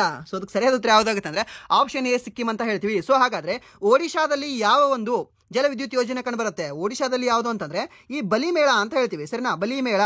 ಸರಿ, ಇದು ಹಬ್ಬ ಅಲ್ಲ? ಹೌದು, ಹಬ್ಬನೂ ಇದೆ. ಆ್ಯಂಡ್ ದೆನ್ ಇದೊಂದು ಹೈಡ್ರೋ ಪವರ್ ಪ್ಲಾಂಟ್ ಕೂಡ ಇದೆ. ಸೊ ಒಂದು ಜಲವಿದ್ಯುತ್ ಯೋಜನೆಯೂ ಕೂಡ ಇದೆ. ಸೊ ಹಾಗಾದರೆ ಯಾವ ನದಿಯ ಮೇಲೆ ಕಂಡು ಬರುತ್ತೆ ಬಲಿಮೇಳ ಎಂಬ ಒಂದು ಹೈಡ್ರೋ ಪವರ್ ಪ್ಲಾಂಟ್? ಹೇಳ್ಬೋದಾ? ಯಾವುದು ಅಂದರೆ ಸಿಲೇರು ಅಂತ ಹೇಳ್ತೀವಿ. ಯಾವುದು? ಸಿಲೇರು. ಅದು ಸಿತೇರು ಆಗಿದೆ, ಸಿಲೇರು ಬರ್ಕೊಳ್ಳಿ ನೀವು. ಓಕೆ, ಆ್ಯಂಡ್ ದೆನ್ ಹಿಮಾಚಲ ಪ್ರದೇಶದಲ್ಲಿ ಅಂತ ಯಾವುದು ಹೇಳ್ಬೋದಾ? ಲಾಸ್ಟ್ ಇಯರ್ SSC MTS ಅಲ್ಲಿ ಕೇಳಿರ್ತಕ್ಕಂಥ ಪ್ರಶ್ನೆ ಇದು. ಯಾವುದು? ಕರ್ಕಮ್ ವಾಂಗ್ಟು ಅಂತ ಹೇಳ್ತೀವಿ. ಸರಿನಾ? ಯಾವುದು? ಕರ್ಕಮ್ ವಾಂಗಟು. ಸರ್ ಏನು ಸರ್ ನಿಮ್ಮದು ಕನ್ನಡದಲ್ಲೇ ಕರ್ಶಿಲೇಟರ್ ಬರೀತಿದ್ದೀರಾ, ನನ್ನ ಬಾಯಲ್ಲಿ ಏನು ಹೇಳ್ತಿದ್ದೀರಲ್ವಾ ಅದ್ರ ಮೇಲೆ ಸ್ವಲ್ಪ ಜಾಸ್ತಿ ಫೋಕಸ್ ಮಾಡಿ. ಯಾವುದು? ಕರ್ಕಮ್ ವಾಂಗ್ಟು ಎಂಬ ಒಂದು ಹೈಡ್ರೋ ಪವರ್ ಪ್ರಾಜೆಕ್ಟ್ ಏನಿದೆ ಅಲ್ವಾ, ಹಿಮಾಚಲ ಪ್ರದೇಶದಲ್ಲಿ ಆಗುತ್ತೆ. ಸೊ ಹಾಗಾದರೆ ಯಾವ ನದಿಯ ಅಡ್ಡಲಾಗಿ ಇದನ್ನು ಮಾಡಿದ್ದಾರೆ ಅಂತ ಕೇಳಿದ್ರೆ ಸಟ್ಲೇಜ್ ನದಿಯ ಅಡ್ಡಲಾಗಿ ಇದನ್ನು ಕಟ್ಟಿದ್ದಾರೆ. ಯಾವುದನ್ನ? ಕರ್ಕಮ್ ವಾಂಗ್ಟು ಪ್ರಾಜೆಕ್ಟ್ ಏನಿದೆ ಅಲ್ವಾ, ಸೊ ಇದು ಸಟ್ಲೇಜ್ ನದಿಯ ಅಡ್ಡಲಾಗಿ ಇದೆ. ಸೊ ಇದನ್ನು ನಿಮ್ಗೆ ಕೇಳ್ಬೋದು. ಯಾಕೆಂದರೆ ಲಾಸ್ಟ್ ಇಯರ್ SSC MTS ಅಲ್ಲಿ ಕೇಳಿದ್ದಾನೆ. ಯಾರಿಗೆ ಡೌಟ್ ಇದೆ ಅಲ್ವಾ, SSC MTS ಕ್ವಶನ್ ಪೇಪರ್ 2024ನ ತೆಗೆದುಬಿಡಿ. ಅಕ್ಟೋಬರಲ್ಲಿ ಎಕ್ಸಾಮ್ ನಡೆದಿದೆ, ಅಕ್ಟೋಬರ್ ಮತ್ತು ನವೆಂಬರ್ 5ವರೆಗೂ. ಸೊ ಅಲ್ಲಿ ನಿಮಗೆ ಸಿಕ್ಕಿಬಿಡುತ್ತೆ, ನವೆಂಬರ್ 5 ನವೆಂಬರ್ 15ವರೆಗೂ. ಆ್ಯಂಡ್ ದೆನ್ ನೆಕ್ಸ್ಟ್ ಪ್ರಶ್ನೆ, ಭಾರತದಲ್ಲಿ ಎಷ್ಟು ಜೀವಗೋಳ ಮೀಸಲುಗಳಿದ್ದಾವೆ ಅಂತ ಕೇಳಿದ್ದಾನೆ. ಭಾರತದಲ್ಲಿ ಎಷ್ಟು ಜೀವಗೋಳ ಮೀಸಲು ಇದ್ದಾವೆ? ಪ್ರಸ್ತುತ 18 ಮೀಸಲಿದ್ದಾವೆ ಸರ್, ಸಿಂಪಲ್ ಆಗಿ. ಆ್ಯಂಡ್ ದೆನ್ ಭಾರತದಲ್ಲಿ ಪ್ರಸ್ತುತ ಯುನೆಸ್ಕೋ ವರ್ಲ್ಡ್ ಹೆರಿಟೇಜ್ ಸೈಟ್ಗಳು ಎಷ್ಟಿದ್ದಾವೆ ಅಂತ ಕೇಳಿದ್ರೆ 44 ಇದ್ದಾವೆ. ಹಾಗಾದರೆ 44ನೇದು ಯಾವುದು ಸರ್? ಮರಾಠ ಫೋರ್ಟ್ಸ್ಗಳು ಅಂತ ಹೇಳ್ತೀವಿ ನಾವು. ಸರಿನಾ? ಮರಾಠ ಫೋರ್ಟ್ಸ್ಗಳು. ಟೋಟಲಿ ಎಷ್ಟು ಫೋರ್ಟ್ಗಳು ಅದರಲ್ಲಿ ಇನ್ಕ್ಲೂಡ್ ಆಗಿದ್ದಾವೆ? 12 ಫೋರ್ಟ್ಸ್ಗಳು, 12 ಕೋಟೆಗಳು ಅಂತ ಹೇಳ್ತೀವಿ. ಸೊ ಅದರಲ್ಲಿ 11+1 ಅಂತ ಕನ್ಸಿಡರ್ ಮಾಡ್ತೀವಿ. 11 ಮಹಾರಾಷ್ಟ್ರದಲ್ಲಿದ್ದರೆ ಒಂದೇನಿದೆ ಅಲ್ವಾ, ಆ ಒಂದೇ ಒಂದು ತಮಿಳ್ನಾಡದಲ್ಲಿದೆ. ಸರಿ, ನಾವು ಗೆಸ್ಸೇ ಮಾಡೋಕ್ಕಾಗಲ್ಲ. ಏನಾದರೂ ಟಾಪಿಕ್ ನಮಗೆ ಗೊತ್ತಿರಲಿಲ್ಲ, ಇದು ಕೇಳಿರಲಿಲ್ಲ ಒಂದು ಸರಿ ಅಂತಂದರೆ ಗೆಸ್ಸೇ ಮಾಡೋಕ್ಕಾಗಲ್ಲ. ಇವನ್ ನಾನು ಕೂಡ ಗೆಸ್ ಮಾಡಿರಲಿಲ್ಲ ಫಸ್ಟ್ ಟೈಮ್. ಓಕೆ, ಏನಂತಂದರೆ 12 ಕೂಡ ಮಹಾರಾಷ್ಟ್ರದಲ್ಲಿ ಇರಬೇಕು, ಇಲ್ಲ ಅಂತಂದರೆ ಅಕ್ಕಪಕ್ಕ ಯಾವುದು ತೆಲಂಗಾಣದಲ್ಲಿ, ಇಲ್ಲ ಅಂತಂದರೆ ಛತ್ತೀಸ್ಗಢದಲ್ಲಿ, ಇಲ್ಲ ಅಂದರೆ ಸ್ವಲ್ಪ ಗುಜರಾತ್ ಅಂದರೆ ಸೌರಾಷ್ಟ್ರ ಭಾಗದಲ್ಲಿ, ಇಲ್ಲ ಅಂದರೆ ಮಧ್ಯಪ್ರದೇಶದಲ್ಲಿ ಇರ್ಬೋದು ಅಂತ ನಾವು ಥಿಂಕ್ ಮಾಡ್ತೀವಿ. ಇಲ್ಲ ಅಂದರೆ ಎಲ್ಲ ಇರಲಿಲ್ಲ ಅಂದರೆ ನಮ್ಮ ಕರ್ನಾಟಕ ಅಂತ ಯಾವುದೋ ಒಂದು ಹೇಳ್ಬೋದು, ಲೈಕ್ ಕಲಬುರಗಿ ಆಗಿರಲಿಲ್ಲ ಅಂದರೆ ನಮ್ಮ ಬಿಜಾಪುರ ಆಗಿರಲಿ ಅಂತ. ಬಟ್ ಇದು ಇರೋದು ತಮಿಳ್ನಾಡದಲ್ಲಿದೆ. ಯಾವುದು ಫೋರ್ಟ್? ಅದು ಜಿಂಜಿ ಫೋರ್ಟ್ ಅಂತ ಕರಿತೀವಿ ನಾವು ಅದನ್ನು. ಸರಿನಾ? ಯಾವುದು? ಜಿಂಜಿ ಫೋರ್ಟ್ ಅಂತ. ಜಿಂಜಿ ಫೋರ್ಟ್ ನೆನ್ಪಿಟ್ಕೊಳ್ಳಿ. ಈ ಜಿಂಜಿ ಫೋರ್ಟ್ ಎಲ್ಲಿ ಕಂಡುಬರುತ್ತೆ ಅಂತ ಕೇಳ್ತಾನೆ. ಯಾವುದು ಅಂದರೆ ತಮಿಳುನಾಡಲ್ಲಿ ಕಂಡುಬರುತ್ತೆ. ಸೊ ಇದೇನಿದೆ ಅಲ್ವಾ, 44ನೇ ಯುನೆಸ್ಕೋ ವರ್ಲ್ಡ್ ಹೆರಿಟೇಜ್ ಸೈಟ್ ಅಲ್ಲಿ ಇನ್ಕ್ಲೂಡ್ ಆಗಿದೆ. ಟೋಟಲಿ ಎಷ್ಟು ಫೋರ್ಟ್ಗಳು ಅಂದರೆ, ಎಷ್ಟು ಕೋಟೆಗಳು ಅಂದರೆ 12 ಕೋಟೆಗಳು. 11 ಕೋಟೆಗಳು ಮಹಾರಾಷ್ಟ್ರದಲ್ಲಿದ್ದಾವೆ, ಒಂದೇ ಒಂದು ಏಕೈಕ ಕೋಟೆ ಇರೋದು ತಮಿಳುನಾಡಲ್ಲಿ. ಆ ತಮಿಳುನಾಡಲ್ಲಿ ಇರತಕ್ಕಂಥ ಕೋಟೆ ಹೆಸರು ಯಾವುದು ಅಂದರೆ ಜಿಂಜಿ ಫೋರ್ಟ್ ಅಂತ ಕರಿತೀವಿ. ಆ್ಯಂಡ್ ದೆನ್ 107 ಏನು ಹಾಕಿದ್ರು ಸರ್? ಇದು ಆಪ್ಷನ್ಗೆ ಲೆಕ್ಕನ ಇಲ್ಲ. ಇದು 107 ಪ್ರಸ್ತುತ ನ್ಯಾಷನಲ್ ಪಾರ್ಕ್ಗಳು ಕಂಡುಬರ್ತವೆ ಸರ್ ಅಂತ ಹೇಳ್ತೀನಿ ನಾನು. ಓಕೆ, ಸೊ ನ್ಯಾಷನಲ್ ಪಾರ್ಕ್ಗಳು ಎಷ್ಟು ಕಂಡುಬರ್ತವೆ ಅಂದರೆ ನಮ್ಮ ಭಾರತದಲ್ಲಿ ಪ್ರಸ್ತುತ 107 ಕಂಡುಬರ್ತವೆ ಇವತ್ತಿನ ಡೇಟಿನ ಪ್ರಕಾರ. ಆ್ಯಂಡ್ ದೆನ್ 91 ಏನು ಕಂಡು ಬರುತ್ತೆ? 91 ಅಲ್ಲ, 91 ಪ್ಲಸ್ 3 ಅಂತ ಹೇಳ್ತೀವಿ, 91 ಪ್ಲಸ್ 2 ಅಂತ ಹೇಳ್ತೀವಿ. ಟೋಟಲಿ 93 ಪ್ರಸ್ತುತ ರಾಮ್ಸರ್ ಸೈಟ್ಗಳಿದ್ದಾವೆ ನಮ್ಮ ಭಾರತದಲ್ಲಿ ಅಂತ. ಸೊ ಹಾಗಾದ್ರೆ ರಾಮ್ಸರ್ ದಿನ ಅಂತ ಯಾವಾಗ ಆಚರಣೆ ಮಾಡ್ತೀವಿ ನಾವು? ವೆಟ್ಲ್ಯಾಂಡ್ ಡೇ ಅಂತ. ಫೆಬ್ರವರಿ 2 ನಾವು ಯಾವುದು? ಫೆಬ್ರವರಿ 2 ನಾವು ರಾಮ್ಸರ್ ಡೇ ಅಂತ, ಇಲ್ಲಾಂದ್ರೆ ವೆಟ್ಲ್ಯಾಂಡ್ ಡೇ ಅಂತ ಆಚರಣೆ ಮಾಡ್ತೀವಿ. ಇದು ಕೂಡ ನಿಮ್ಗೆ ಗೊತ್ತಿರಲಿ, ಕೇಳಬಹುದು, ಸರಿನಾ? ಆ್ಯಂಡ್ ದೆನ್ ಪ್ರಸ್ತುತ ನಮ್ಮ ಕರ್ನಾಟಕದಲ್ಲಿ ಎಷ್ಟು ರಾಮ್ಸರ್ ಸ್ಥಳಗಳಿದ್ದಾವೆ? ಟೋಟಲಿ 4 ಸ್ಥಳಗಳಿದ್ದಾವೆ. ಫಸ್ಟ್ ಒನ್ ಯಾವುದು? ರಂಗನಾಥಿಟ್ಟು. ಆ್ಯಂಡ್ ದೆನ್ ನೆಕ್ಸ್ಟ್ 3 2024 ಆ್ಯಡ್ ಮಾಡ್ತಾರೆ. ಅದು ಯಾವುದು ಅಂತ ಹೇಳ್ಬೋದಾ? ಕಮೆಂಟ್ ಮಾಡ್ಬೋದಾ? ಸೆಂಟ್ರಲ್ ಗೌರ್ಮೆಂಟ್ ಎಕ್ಸಾಮಲ್ಲಿ ಕೇಳಲ್ಲ, ಬಟ್ ಸ್ಟೇಟ್ ಗೌರ್ಮೆಂಟ್ ಎಕ್ಸಾಮಲ್ಲಿ ಕೇಳ್ತಾನೆ, ಅದು 3 ಕೂಡ. ಆ್ಯಂಡ್ ದೆನ್ ನೆಕ್ಸ್ಟ್ ಪ್ರಶ್ನೆ, ಗುರು ಘಾಸಿದಾಸ್ ರಾಷ್ಟ್ರೀಯ ಉದ್ಯಾನವನವು ಯಾವ ರಾಜ್ಯದಲ್ಲಿದೆ ಅಂತ ಕೇಳಿದ್ದಾನೆ. ಗುರು ಘಾಸಿದಾಸ್ ಯಾವ ಸರ್ ಇದು? ಘಾಸಿದಾಸ್ ಅವರು ಯಾವ ರಾಜ್ಯದಲ್ಲಿದ್ದಾರೆ? ಶಂಕರದೇವ ಅಂತ ಕೇಳಿದ್ರೆ, ಶಂಕರದೇವ ಅಂತ ಏನಾದರೂ ಹೆಸರು ಬಂತು ಅಂದರೆ ನಿಮಗೆ ಒಂದು ನೆನ್ಪಿಟ್ಕೊಳ್ಳಿ, ಅಸ್ಸಾಂ ಅಂತ ಕಣ್ಣು ಮುಚ್ಕೊಂಡು ಹಾಕ್ಬಿಡಿ, ಸರಿನಾ? ಸೊ ಈ ಶಂಕರದೇವನಿದಾರಲ್ವ, ಈ ಶಂಕರದೇವನವರು ಲೈಕ್ ಶಂಕರಾಚಾರ್ಯ ಇರ್ತಾರೆ, ಆ್ಯಂಡ್ ದೆನ್ ಮಧ್ವಾಚಾರ್ಯ ಇರ್ತಾರೆ, ಇವರು ಒಬ್ಬರು ಗುರುಗಳಿದ್ದಾರೆ. ಸೊ ಇವರು ಎಲ್ಲಿಯವರು ಅಂದರೆ ಅಸ್ಸಾಂ ಅವರು. ಸೊ ಇವರು ಒಂದು ನೃತ್ಯವನ್ನು ಕಂಡುಹಿಡಿತಾರೆ, ಯಾವುದು ಅಂದರೆ ಶಾಸ್ತ್ರೀಯ ನೃತ್ಯ. ಯಾಕೆ ಸರ್ ಇದನ್ನು ಹೇಳ್ತಾ ಇದ್ದೀರಾ? ಮೊನ್ನೆ ಎಕ್ಸಾಮ್ ಐತಲ್ವಾ ರೀಸೆಂಟಾಗಿ, ಫೇಸ್ 13 ಕ್ಯಾನ್ಸಲ್ ಐತಲ್ವಾ, ಎಸ್ ಎಸ್ ಸಿ ಫೇಸ್ 13 ಅಲ್ವಾ? ಸೊ ಆ ಎಕ್ಸಾಮಲ್ಲಿ ಇದನ್ನು ಕೇಳಿದ್ದ, ಯಾವುದು? ಶಂಕರದೇವ್ ಅವರ ಬಗ್ಗೆ, ಸರಿನಾ? ಶಾಸ್ತ್ರೀಯ ನೃತ್ಯದ ಸ್ಥಾಪಕರ ಬಗ್ಗೆ ಕೇಳಿದ್ದ. ಸೊ ಶಂಕರದೇವ್ ಅಂದರೆ ಅಸ್ಸಾಂ. ಬಟ್ ಇಲ್ಲಿ ಗುರು ಘಾಸಿದಾಸ್ ಎನ್ನುವ ಒಬ್ಬರು ಗುರುಗಳು ಎಲ್ಲಿದ್ರು ಅಂತಂದರೆ ಛತ್ತೀಸ್ಗಢದಲ್ಲಿ ಕಂಡುಬರ್ತಿದ್ರು. ಅವ್ರ ಹೆಸರು ಮೇಲೆ ಒಂದು ನ್ಯಾಷನಲ್ ಪಾರ್ಕ್ಗೆ ಹೆಸರಿಟ್ಟಿದ್ದಾರೆ. ಯಾವುದು ಅಂತಂದರೆ ಗುರು ಘಾಸಿದಾಸ್ ನ್ಯಾಷನಲ್ ಪಾರ್ಕ್ ಅಂತ. ಎಲ್ಲಿ ಕಂಡುಬರುತ್ತೆ? ಛತ್ತೀಸ್ಗಢದಲ್ಲಿ ಕಂಡುಬರುತ್ತೆ. ಆ್ಯಂಡ್ ದೆನ್ ಅರುಣಾಚಲ ಪ್ರದೇಶದಲ್ಲಿ ಯಾವ್ದು ಕಂಡುಬರುತ್ತೆ? ನಮ್ದಪ್ಪ ಅಂತ ಹೇಳ್ತೀವಿ, ಸರಿನಾ? ಯಾವುದು? ನಮ್ದಪ್ಪ. ಸರ್ ನಮ್ದಪ್ಪ, ನಿಮ್ದಪ್ಪ ಅಲ್ಲ ಸರ್, ಅದು ನಮ್ದಪ್ಪ. ಓಕೆ, ಇಲ್ಲ, ಇಂಡಿಯಾದವ್ರು ಮತ್ತು ಚೀನಾದವ್ರು ಏನು ಜಗಳ ಮಾಡ್ತಿದ್ದಾರೆ ಅಂದರೆ ಇದು ನಮ್ದಪ್ಪ, ಅವ್ರು ನಮ್ದಪ್ಪ ಅಂತ ಜಗಳ ಮಾಡ್ತಿದ್ದಾರೆ. ಸೊ ಅದಕ್ಕೆ ಹೆಸರು ಏನು ಬಂದಿದೆ? ನಮ್ದಪ್ಪ ಅಂತ ಬಂದಿದೆ. ನಿಜನಾ ಸರ್? ಸುಮ್ಮನೆ ಹೇಳಿದೆ ಅಷ್ಟೇ. ಓಕೆ. ಆ್ಯಂಡ್ ದೆನ್ ಆಂಧ್ರ ಪ್ರದೇಶದಲ್ಲಿ ಪಾಪಿಕೊಂಡ ಅಂತ ಹೇಳ್ತೀವಿ, ಸರಿನಾ? ಯಾವುದು? ಪಾಪಿಕೊಂಡ. ಪಾಪಿಕೊಂಡ. ಕೊಂಡ ಅಂದ್ರೆ ಏನು? ಕೊಳ ಅಂತ ಅಂದ್ರೆ ಅರ್ಥ, ಸರಿನಾ? ಕೊಂಡ ಅಂದ್ರೆ ಏನು? ಕೊಳ ಅಂತ ಹೇಳ್ತೀವಿ. ಸೊ ಪಾಪಿಕೊಂಡ ಎಲ್ಲಿದೆ ಅಂದರೆ ಆಂಧ್ರ ಪ್ರದೇಶದಲ್ಲಿ ಕಂಡು ಬರುತ್ತೆ. ನಮ್ದಪ್ಪ ಎಲ್ಲಿದೆ ಅಂದರೆ ಅರುಣಾಚಲ ಪ್ರದೇಶದಲ್ಲಿ ಕಂಡು ಬರುತ್ತೆ. ಛತ್ತೀಸ್ಗಢದಲ್ಲಿ ಗುರು ಘಾಸಿದಾಸ್ ಕಂಡು ಬರುತ್ತೆ. ಆ್ಯಂಡ್ ದೆನ್ ಪಶ್ಚಿಮ ಬಂಗಾಳದಲ್ಲಿ ಒಂದು ಹೇಳೋಣ ಬಿಡೋಣವಾ, ಯಾವ್ದು ಕಂಡು ಬರುತ್ತೆ? ಸಿಂಗಾಲೀಲಾ ಅಂತ ಹೇಳ್ತೀವಿ, ಸರಿನಾ? ಯಾವುದು? ಸಿಂಘಾಲೀಲಾ. ಸಿಂಘಾಲೀಲಾ ನ್ಯಾಷನಲ್ ಪಾರ್ಕ್ ಏನಿದೆ ಅಲ್ವಾ, ಇದು ಕಂಡುಬರೋದು ಎಲ್ಲಿ ಅಂತಂದರೆ ಈ ವೆಸ್ಟ್ ಬೆಂಗಾಲಲ್ಲಿ. ಇದು ಲಾಸ್ಟ್ ಇಯರ್ SSC MTS ಅಲ್ಲಿ ಕೇಳಿರ್ತಕ್ಕಂಥ ಪ್ರಶ್ನೆ ಆಗಿದೆ, ನೆನ್ಪಿಟ್ಕೊಳ್ಳಿ. ಆ್ಯಂಡ್ ನೆಕ್ಸ್ಟ್ ಪ್ರಶ್ನೆ ಏನಿದೆ ಅಂತಂದರೆ, ಈ ಕೆಳಗಿನ ಯಾವ ನದಿಗಳು ಸಿಂಧೂ ನದಿ ಜಲ ಒಪ್ಪಂದದಲ್ಲಿ ಭಾರತಕ್ಕೆ ಸೇರಿಸಲ್ಪಟ್ಟಿಲ್ಲ ಅಂತ, ಸರಿನಾ? ಸರ್ ಅಲ್ಲಿ ಕ್ವಶನ್ ನೀವು ಏನು ಸೇರಿಸಲ್ಪಟ್ಟಿಲ್ಲ ಅಂತ ಕೊಟ್ಟು ಎಲ್ಲವೂ ಕೂಡ ಸಿಂಧೂ ನದಿ ಉಪನದಿಯನ್ನು ಕೊಟ್ಟಿದ್ದೀರಾ. ಕ್ವಶನ್ ಸ್ವಲ್ಪ ಮಿಸ್ ಆಗಿದೆ, ಬಟ್ ಅಲ್ಲಿ ಏನಾಗಬೇಕಾಗಿತ್ತು ಅಂದರೆ ಈ ಕೆಳಗಿನ ಯಾವ ನದಿಗಳು ಸಿಂಧೂ ಜಲ ಒಪ್ಪಂದದಲ್ಲಿ ಭಾರತದಲ್ಲಿ ಸೇರಿಸಲ್ಪಟ್ಟಿಲ್ಲ ಅಂತ ಆಗಬೇಕಾಗಿತ್ತು, ಭಾರತಕ್ಕೆ ಸೇರಿಲ್ಲ ಅದು ಅಂತ ಆಗಬೇಕಾಗಿತ್ತು. ಸೊ ಹಾಗಾದರೆ ಪಾಕಿಸ್ತಾನಕ್ಕೆ ಸೇರಿರೋದು ಯಾವ್ಯಾವ ನದಿಗಳು, ಇಂಡಿಯಾ ಸೇರಿರೋದು ಯಾವ ನದಿಗಳು ಅಂತ ನಿಮ್ಗೆ ಗೊತ್ತಿದ್ರೆ ಅಲ್ಲ? ಯಾವುದು? ಒಂದು ಫಾರ್ಮುಲಾ ಇದೆ ಅದಕ್ಕೆ, ಏನಿಲ್ಲ. ಫಸ್ಟ್ ಒಂದು ಸಿಂಧೂ ನದಿ, ಸರಿನಾ? ಸಿಂಧು ಹಾಕ್ಬಿಡಿ ಇಲ್ಲಿ. ಸಿಂಧು ಆದ ನಂತರ ಏನಿಲ್ಲ, JCB ನಮಗಿಷ್ಟ.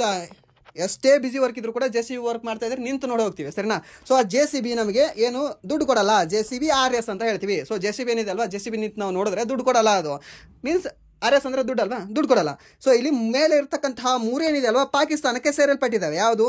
SJC ಆ್ಯಂಡ್ ದೆನ್ BRS ಏನಿದೆ ಅಲ್ವಾ, ಇದು ಕೂಡ ಈ 3 ಸೇರಲ್ಪಟ್ಟಿರೋದು ನಮ್ಮ ಇಂಡಿಯಾಗೆ, ಸರಿನಾ? ಸೊ ಇಲ್ಲಿ BRS, ಓಕೆ, ಇಲ್ಲಿ ವ್ಯಾಸ ಅಲ್ಲದು ಬಿಯಾಸ್ ಅಂತ ಆಗಬೇಕಾಗಿತ್ತು. ಸೊ ಬಿಯಾಸ್ ಇದು ಇದೆ, ಆ್ಯಂಡ್ ದೆನ್ ರಾವಿ ಇದೆ, ಆ್ಯಂಡ್ ದೆನ್ ಸಟ್ಲೇಜ್ ಇದೆ. ಸೊ ಜೀಲಂ ಎಲ್ಲಿ ನಮ್ಮಲ್ಲಿದೆ? ಸೊ ಜೀಲಂ ನಮ್ಮಲ್ಲಿಲ್ಲ. ಸೊ ಜೀಲಂ ಮೇಲೆ ಹಾಕೊಂಡಿರ್ತಕ್ಕಂತಹ ದೇಶ ಯಾವುದು ಅಂದರೆ ಪಾಕಿಸ್ತಾನ ಅಂತ ಹೇಳ್ತೀವಿ. ಬಟ್ ಪ್ರಸ್ತುತ ರದ್ದಾಗಿದೆ, ಇದು ಪ್ರಸ್ತುತ ರದ್ದಾಗಿದೆ, ಸರಿನಾ? ಸೊ ಇವಾಗ ಎಲ್ಲವೂ ಕೂಡ ನಮ್ಮದೇ, ಈ ವೃತ್ತದಲ್ಲಿರೋದೆಲ್ಲ ನಂದೇ ಅಂತ, ಸರಿನಾ? ಸೊ ಎಲ್ಲವೂ ಕೂಡ ನದಿ ನಮ್ಮ ಭಾರತದಲ್ಲಿ ಹರಿಯಿತು ಅಂದರೆ ಅದು ನಮ್ಮದೇ ಅಂತ ನಮ್ಮ ಇಂಡಿಯಾ ಹೇಳಿದೆ. ಸೊ ಆಫ್ಟರ್ ಅದು ಅಟ್ಯಾಕ್ ಆಯ್ತಲ್ವಾ, ಎಲ್ಲಿ ಜಮ್ಮು ಕಾಶ್ಮೀರದ ಪುಲ್ವಾಮಾ ಅಟ್ಯಾಕು. ಸೊ ಯಾವ ಎಲೆಯಲ್ಲಿ ಐತೆ ಅಂತ ಹೇಳ್ಬೋದಾ? ಯಾವ ಒಂದು ಕಣಿವೆಯಲ್ಲಿ, ಅದು ಕಣಿವೆಯಲ್ಲಿ ಆ ಒಂದು ಹತ್ಯಾಕಾಂಡ ಆಯಿತು ಅಂತ ಹೇಳ್ಬೋದಾ? ಯಾವ್ದು ಹೇಳಿ ನೋಡೋಣ. ಬೇಷರಂ ಪಾಕಿಸ್ತಾನ್. ಬೇಷರಂ ಪಾಕಿಸ್ತಾನ್ ಅಲ್ಲ, ಬೈಸರಾನ್ ಪಾಕಿಸ್ತಾನ್ ಅಂತ, ಸರಿನಾ? ಯಾವುದು? ಬೈಸರಾನ್ ವ್ಯಾಲಿ ಅಂತ ಹೇಳ್ತೀವಿ, ಬೈಸರಾನ್ ವ್ಯಾಲಿ ಅಂತ, ಸರಿನಾ? ಯಾವುದು? ಬೈಸರಾನ್ ವ್ಯಾಲಿ. ಬೈಸರಾನ್ ಕಣಿವೆಯಲ್ಲಿ ಈ ಒಂದು ಪುಲ್ವಾಮಾ ಅಂತ ಒಂದು ಪ್ರದೇಶ ಕಂಡುಬರುತ್ತೆ. ಆ ಒಂದು ಪುಲ್ವಾಮಾದಲ್ಲಿ ಇದು ಅಟ್ಯಾಕ್ ಆಗಿದೆ, ಸರಿನಾ? ನೆನ್ಪಿಟ್ಕೊಳ್ಳಿ, ಕೇಳಬಹುದು ನಿಮಗೆ. ಸೊ ಹಾಗಾದರೆ ಇದರ ವಿರುದ್ಧವಾಗಿ ನಡೆಸಿರ್ತಕ್ಕಂಥ ಆಪರೇಷನ್ ಯಾವುದು? ಆಪರೇಷನ್ ಸಿಂಧೂರ ಅಂತ ಹೇಳ್ತೀವಿ, ಆಪರೇಷನ್ ಸಿಂಧೂರ. ಬಟ್ ಇಲ್ಲಿ ಆಪರೇಷನ್ ಸಿಂಧೂರ ನಿಮಗೆ ಕೇಳಲ್ಲ, ಯಾಕಂದರೆ ಇಡೀ ದೇಶಕ್ಕೆ ಗೊತ್ತು, ಸರಿನಾ? ಇಡೀ ವರ್ಲ್ಡ್ಗೆ ಗೊತ್ತು ಆಪರೇಷನ್ ಸಿಂಧೂರ ಅಂತ ಇಟ್ಟಿದ್ದಾರೆ ಅಂತ. ಬಟ್ ಅಲ್ಲಿ ಅದನ್ನು ಕೇಳೋ ಬದಲು ಇದನ್ನು ಕೇಳಬಹುದು ನಿಮಗೆ, ಯಾವ ವ್ಯಾಲಿಯಲ್ಲಿ ಅವರು ಬಂದು ಗುಂಡು ಹಾರಿಸೋದ್ರಿ ಅಂತ. ಅವಾಗ ನೀವು ಹೇಳ್ಬೇಕಾಗುತ್ತೆ ಬೈಸರಾನ್ ಸರ್, ಬೇಷರಂ ಸರ್, ಬೇಷರಂ ಪಾಕಿಸ್ತಾನ ಇದೆ, ಸೊ ಅದಕ್ಕೆ ಬೈಸರಾನ್ ಅಂತ ನಾನು ನೆನ್ಪಿಟ್ಕೊಂಡಿದ್ದೆ ಸರ್ ಅಂತ ಹೇಳ್ಬೇಕಾಗುತ್ತೆ. ಆ್ಯಂಡ್ ದೆನ್ ಹಾಗಾದರೆ ಇದು ಯಾವಾಗ ಒಪ್ಪಂದ ಆಗಿದೆ? ಈ ಸಿಂಧು ನದಿ ಜಲ ಒಪ್ಪಂದ ಏನಿದೆ ಅಲ್ವಾ, ಯಾರ್ಯಾರ ಮಧ್ಯೆ, ಹಾಗೆ ಯಾವಾಗ ಒಪ್ಪಂದ ಆಗಿದೆ ಅಂತ ಕೇಳಿದ್ರೆ 1960ರಲ್ಲಿ ನಮ್ಮ ಭಾರತದ ನೆಹರು, ನಮ್ಮ ಭಾರತ ಪ್ರಧಾನಿಯಾಗಿರ್ತಕ್ಕಂಥ ನೆಹರು, ಜವಾಹರ್ಲಾಲ್ ನೆಹರು ಮತ್ತೆ ಆ್ಯಂಡ್ ಈ ಅಯೂಬ್ ಖಾನ್ ಅವರ ಮಧ್ಯೆ, ಸರಿನಾ? ಯಾರು? ಅಯೂಬ್ ಖಾನ್ ಅಂತ ಹೇಳ್ತೀವಿ. ಇವರಿಬ್ಬರ ಮಧ್ಯೆ ಈ ಒಂದು ಸಿಂಧು ನದಿ ಜಲ ಒಪ್ಪಂದ ಆಗುತ್ತೆ. ಬಟ್ ಪ್ರಸ್ತುತ ರದ್ದಾದಾಗ ನಮ್ಮ ಭಾರತದ ಪ್ರಧಾನಮಂತ್ರಿ ಹಾಗೆ ಪಾಕಿಸ್ತಾನದ ಪ್ರಧಾನಮಂತ್ರಿ ಯಾರು ಅಂತ ನೀವು ಕಮೆಂಟ್ ಮಾಡ್ಬೋದಾ? ಭಾರತ ಬೇಕಾಗಿಲ್ಲ, ಪಾಕಿಸ್ತಾನದ ಪ್ರಧಾನಿ ಯಾರು ಅಂತ ಕಮೆಂಟ್ ಮಾಡಿ, ಸರಿನಾ. ಆ್ಯಂಡ್ ದೆನ್ ಮತ್ತೆ ಮುನೀರ್ ಅಂತ ಹಾಕಬೇಡಿ, ಮುನೀರ್ ಯಾರು ಅಂತಂದರೆ ಅವರ ಚೀಫ್ ಕಮಾಂಡ್ ಅಂತ ಹೇಳ್ತೀವಿ ನಾವು. ಆ್ಯಂಡ್ ದೆನ್ ನೆಕ್ಸ್ಟ್ ಟಾಪಿಕ್ ಯಾವುದು ಅಂತಂದರೆ ಹಿಸ್ಟ್ರಿ, ಸರಿನಾ. ಈ ಹಿಸ್ಟ್ರಿಯಲ್ಲಿ ಬರ್ತಕ್ಕಂತಹ 5 ಪ್ರಶ್ನೆಗಳನ್ನು, ಹಾಗೆ 5 ಪ್ರಶ್ನೆಗಳ 4 ಆಪ್ಷನ್ಗಳನ್ನು ನಾವು ಡಿಸ್ಕಷನ್ ಮಾಡೋಣ. ಸೊ ಏನಿದೆ ಪ್ರಶ್ನೆ, ಭಾರತೀಯ ಹೋಮ್ ರೂಲ್ ನ ಕರ್ತೃ ಯಾರು ಅಂತ ಕೇಳಿದ್ದಾರೆ, ಸರಿನಾ. ಭಾರತೀಯ ಹೋಮ್ ರೂಲ್ ನ ಕರ್ತೃ ಯಾರು ಸರ್? ಏನು ಸರ್, ಬಾಲಗಂಗಾಧರ ತಿಲಕ್ ಅವ್ರು ಕೊಟ್ಟೇ ಇಲ್ಲಲ್ಲ, ಅದೇ ಕೊಡಬೇಕು. ಭಾರತೀಯ ಹೋಮ್ ರೂಲ್ನ ಸಂಸ್ಥೆಯ ಸ್ಥಾಪಕ ಅಂತ ಕೇಳಿಲ್ಲ, ಸರಿನಾ. ಕರ್ತೃ ಅಂತ ಕೇಳಿದಾನೆ. ಕರ್ತೃ ಅಂದ್ರೆ ಏನು, ಅಲ್ಲಿ ಬುಕ್ ಬರೆದವರು ಯಾರು ಅಂತ ಕೇಳಿದಾನೆ. ಈ ತರ ಒಂದು ಬುಕ್ ಇದೆ, ಯಾವುದು ಭಾರತೀಯ ಹೋಮ್ ರೂಲ್ ಅಂತ. ಆ ಬುಕ್ಕಿನ ಬರೆದಿರತಕ್ಕಂತಹ ವ್ಯಕ್ತಿ ಯಾರು ಅಂತ ಆಪ್ಷನ್ ಕೊಟ್ಟಿದ್ದಾನೆ. ಆಪ್ಷನ್ ಎ ಗಾಂಧೀಜಿ ಅಂತ ಕೊಟ್ಟಿದ್ದಾನೆ, ಆಪ್ಷನ್ ಬಿ ರಾಜೇಂದ್ರ ಪ್ರಸಾದ್ ಅಂತ ಕೊಟ್ಟಿದ್ದಾನೆ, ಆಪ್ಷನ್ ಸಿ ರಜನಿ ಪಾಮ್ ದತ್ ಅಂತ ಕೊಟ್ಟಿದ್ದಾನೆ, ಆಪ್ಷನ್ ಡಿ ಲಾಲಾ ಲಜಪತ್ ರಾಯ್ ಅಂತ ಕೊಟ್ಟಿದ್ದಾನೆ. ಸೊ ಇದಕ್ಕೆ ಸರಿಯಾದ ಉತ್ತರ ಯಾವುದಾಗುತ್ತೆ?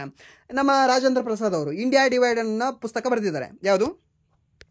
ಇಂಡಿಯಾ ಡಿವೈಡೆಡ್ ಅಂತ, ಇಂಡಿಯಾ ಡಿವೈಡೆಡ್ ಎಂಬ ಪುಸ್ತಕವನ್ನು ಬರೆದಿರತಕ್ಕಂಥ ವ್ಯಕ್ತಿ ಯಾರು ಅಂತಂದರೆ ರಾಜೇಂದ್ರ ಪ್ರಸಾದ್ ಅಂತ ಹೇಳ್ತೀವಿ. ಆ್ಯಂಡ್ ದೆನ್ ಲಾಲಾ ಲಜಪತ್ ರಾಯ್ ಅವರು ಯಾವ್ದು ಬರೆದಿದ್ದಾರೆ? ಲಾಲಾ ಲಜಪತ್ ರಾಯ್ ಅವರು ಬರೆದಿರೋದು ಯಾವುದು ಅಂತ ನೋಡೋದಾದರೆ ಅದನ್ನು ನಾವು ಅನ್ಹ್ಯಾಪಿ ಇಂಡಿಯಾ ಅಂತ ಹೇಳ್ತೀವಿ, ಸರಿನಾ. ಯಾವುದು? ಅನ್ಹ್ಯಾಪಿ ಇಂಡಿಯಾ ಅಂತ ಹೇಳ್ತೀವಿ. ಸರ್ ಕನ್ನಡದಲ್ಲಿ ಟ್ರಾನ್ಸ್ಲೇಷನ್ ಇಂಗ್ಲೀಷಲ್ಲೇ ಕೇಳ್ತಾನೆ, ಸರಿನಾ. ಕನ್ನಡ ಲಿಪಿ ಇರುತ್ತೆ, ಬಟ್ ಇಂಗ್ಲೀಷ್ ಭಾಷೆನೇ ಇರುತ್ತೆ. ಅನ್ಹ್ಯಾಪಿ ಇಂಡಿಯಾ ಅಂತ ನೆನಪಿಟ್ಕೊಳ್ಳಿ. ಬಟ್ ಇಲ್ಲಿ ಭಾರತೀಯ ಹೋಮ್ ರೂಲ್ನ ಕರ್ತೃ ಯಾರು? ಸೊ ಲೀಗ್ ಅಂತ ಹೇಳಿದ್ರೆ ನಾವು ಬಾಲಗಂಗಾಧರ ತಿಲಕ್ ಅಂತ ಹೇಳ್ತೀವಿ. ಬಟ್ ಇಲ್ಲಿ ಭಾರತೀಯ ಹೋಮ್ ರೂಲ್ನ ಕರ್ತೃ ಯಾರು, ಆ ಪುಸ್ತಕವನ್ನು ಬರೆದಿರ್ತಕ್ಕಂಥ ವ್ಯಕ್ತಿ ಯಾರು ಅಂತಂದ್ರೆ ನಮ್ಮ ಗಾಂಧೀಜಿ ಅಂತ ಹೇಳ್ತೀವಿ, ಸರಿನಾ. ಯಾರು? ಮೋಹನ್ ದಾಸ್ ಕರಮ್ಚಂದ್ರ ಗಾಂಧಿ ಅಂತ ಹೇಳ್ತೀವಿ. ಸೊ ಇದು ನೆನಪಿಟ್ಕೊಳ್ಳಿ, ಕೇಳ್ಬೋದು. ಯಾವುದು ಭಾರತೀಯ ಹೋಮ್ ರೂಲ್ನ ಕರ್ತೃ ಯಾರು ಅಂತಂದ್ರೆ ಗಾಂಧೀಜಿ. ಯಾರು? ಮೋಹನ್ ದಾಸ್ ಕರಮ್ಚಂದ್ರ ಗಾಂಧಿ. ಅಂಡ್ ನೆಕ್ಸ್ಟ್ ಪ್ರಶ್ನೆ ಏನಿದೆ ಅಂದ್ರೆ ತತ್ವಬೋಧಿನಿ ಸಭೆಯು ಯಾವ ವರ್ಷದಲ್ಲಿ ನಡೆಯಿತು ಅಂತ ಕೇಳಿದಾನೆ. ಮೀನ್ಸ್ ತತ್ವಬೋಧಿನಿ ಸಭೆಯನ್ನ ಸ್ಥಾಪನೆ ಯಾವಾಗ ಮಾಡಿದ್ರು, ಹಾಗೆ ಯಾರು ಮಾಡಿದ್ರು ಅಂತ ಹೇಳ್ಬೋದಾ? ಸೊ ಯಾವುದು? 1829ರಲ್ಲಿ ಯಾವ ಸಭೆ ಸ್ಥಾಪನೆ ಆಗುತ್ತೆ? ಧರ್ಮಸಭಾ ಅಂತ ಬರುತ್ತೆ, ಸರಿನಾ. ಇದನ್ನ ನೀವು ಕೇಳಿರಲ್ಲ ಐ ಥಿಂಕ್. ಧರ್ಮಸಭಾ, ಯಾವುದು? ಧರ್ಮಸಭಾ ಅಂತ ಹೇಳ್ತೀವಿ. ಧರ್ಮಸಭಾ ಸ್ಥಾಪನೆ ಆಗಿರೋವಾಗ ಅಂದ್ರೆ 1829ರಲ್ಲಿ. ಸೊ ಹಾಗಾದ್ರೆ ಈ ಒಂದು ಸಂಸ್ಥೆಯನ್ನು ಸ್ಥಾಪನೆ ಮಾಡಿರ್ತಕ್ಕಂಥ ವ್ಯಕ್ತಿ ಯಾರು? ರಾಧಾಕಾಂತ್ ಅಂತ ಹೇಳ್ತೀವಿ. ಯಾರು? ರಾಧಾಕಾಂತ್. ಬರ್ಕೊಂಡು ಇಟ್ಕೊಳ್ಳಿ, ಸರಿನಾ. ಇದು ಗೊತ್ತಿಲ್ಲ, ಇದನ್ನ ಸೆಂಟ್ರಲ್ ಗೌರ್ಮೆಂಟಲ್ಲಿ ಕೇಳಿದ ನಿಮೆ ಆಲ್ರೆಡಿ. ಆ್ಯಂಡ್ ದೆನ್ 1867ರಲ್ಲಿ ಯಾವುದು? ಆತ್ಮಾರಾಮ್ ಪಾಂಡುರಂಗ ಅವರು ಪ್ರಾರ್ಥನಾ ಸಮಾಜವನ್ನು ಸ್ಥಾಪನೆಯನ್ನು ಮಾಡ್ತಾರೆ, ಸರಿನಾ. ಯಾವುದು? ಪ್ರಾರ್ಥನಾ ಸಮಾಜವನ್ನು 1867ರಲ್ಲಿ ಸ್ಥಾಪನೆ ಮಾಡಿರ್ತಕ್ಕಂಥ ವ್ಯಕ್ತಿ ಯಾರು ಅಂದರೆ ಆತ್ಮಾರಾಮ್ ಪಾಂಡುರಂಗ, ಸರಿನಾ. ಆ್ಯಂಡ್ ದೆನ್ 1839ರಲ್ಲಿ ಯಾವುದು ಸರ್? ತತ್ವಬೋಧಿನಿ ಸಭೆಯನ್ನು ಈ ದೇವೇಂದ್ರನಾಥ್ ಟ್ಯಾಗೂರ್ ಅವರು ಸ್ಥಾಪನೆಯನ್ನು ಮಾಡ್ತಾರೆ. ಯಾರು? ದೇವೇಂದ್ರನಾಥ್ ಟ್ಯಾಗೂರ್ ಅವರು 1839ರಲ್ಲಿ ತತ್ವಬೋಧಿನಿ ಸಭೆಯನ್ನು ಸ್ಥಾಪನೆಯನ್ನು ಮಾಡ್ತಾರೆ. ಸೊ ಈ ಸೆಂಟ್ರಲ್ ಗೌರ್ಮೆಂಟಲ್ಲಿ ಸಾಕಷ್ಟು ಬಾರಿ ಕೇಳಿರ್ತಕ್ಕಂಥ ಪ್ರಶ್ನೆ ಆಗಿದೆ. ಆ್ಯಂಡ್ ದೆನ್ 1909ರಲ್ಲಿ ಇದೇ ಹಾಕಿದ್ದೀರಾ ಸರ್? ಸೊ ಇಲ್ಲೂ ಕೂಡ ಒಂದು ಸ್ಥಾಪನೆ ಆಗುತ್ತೆ. ಯಾವುದು?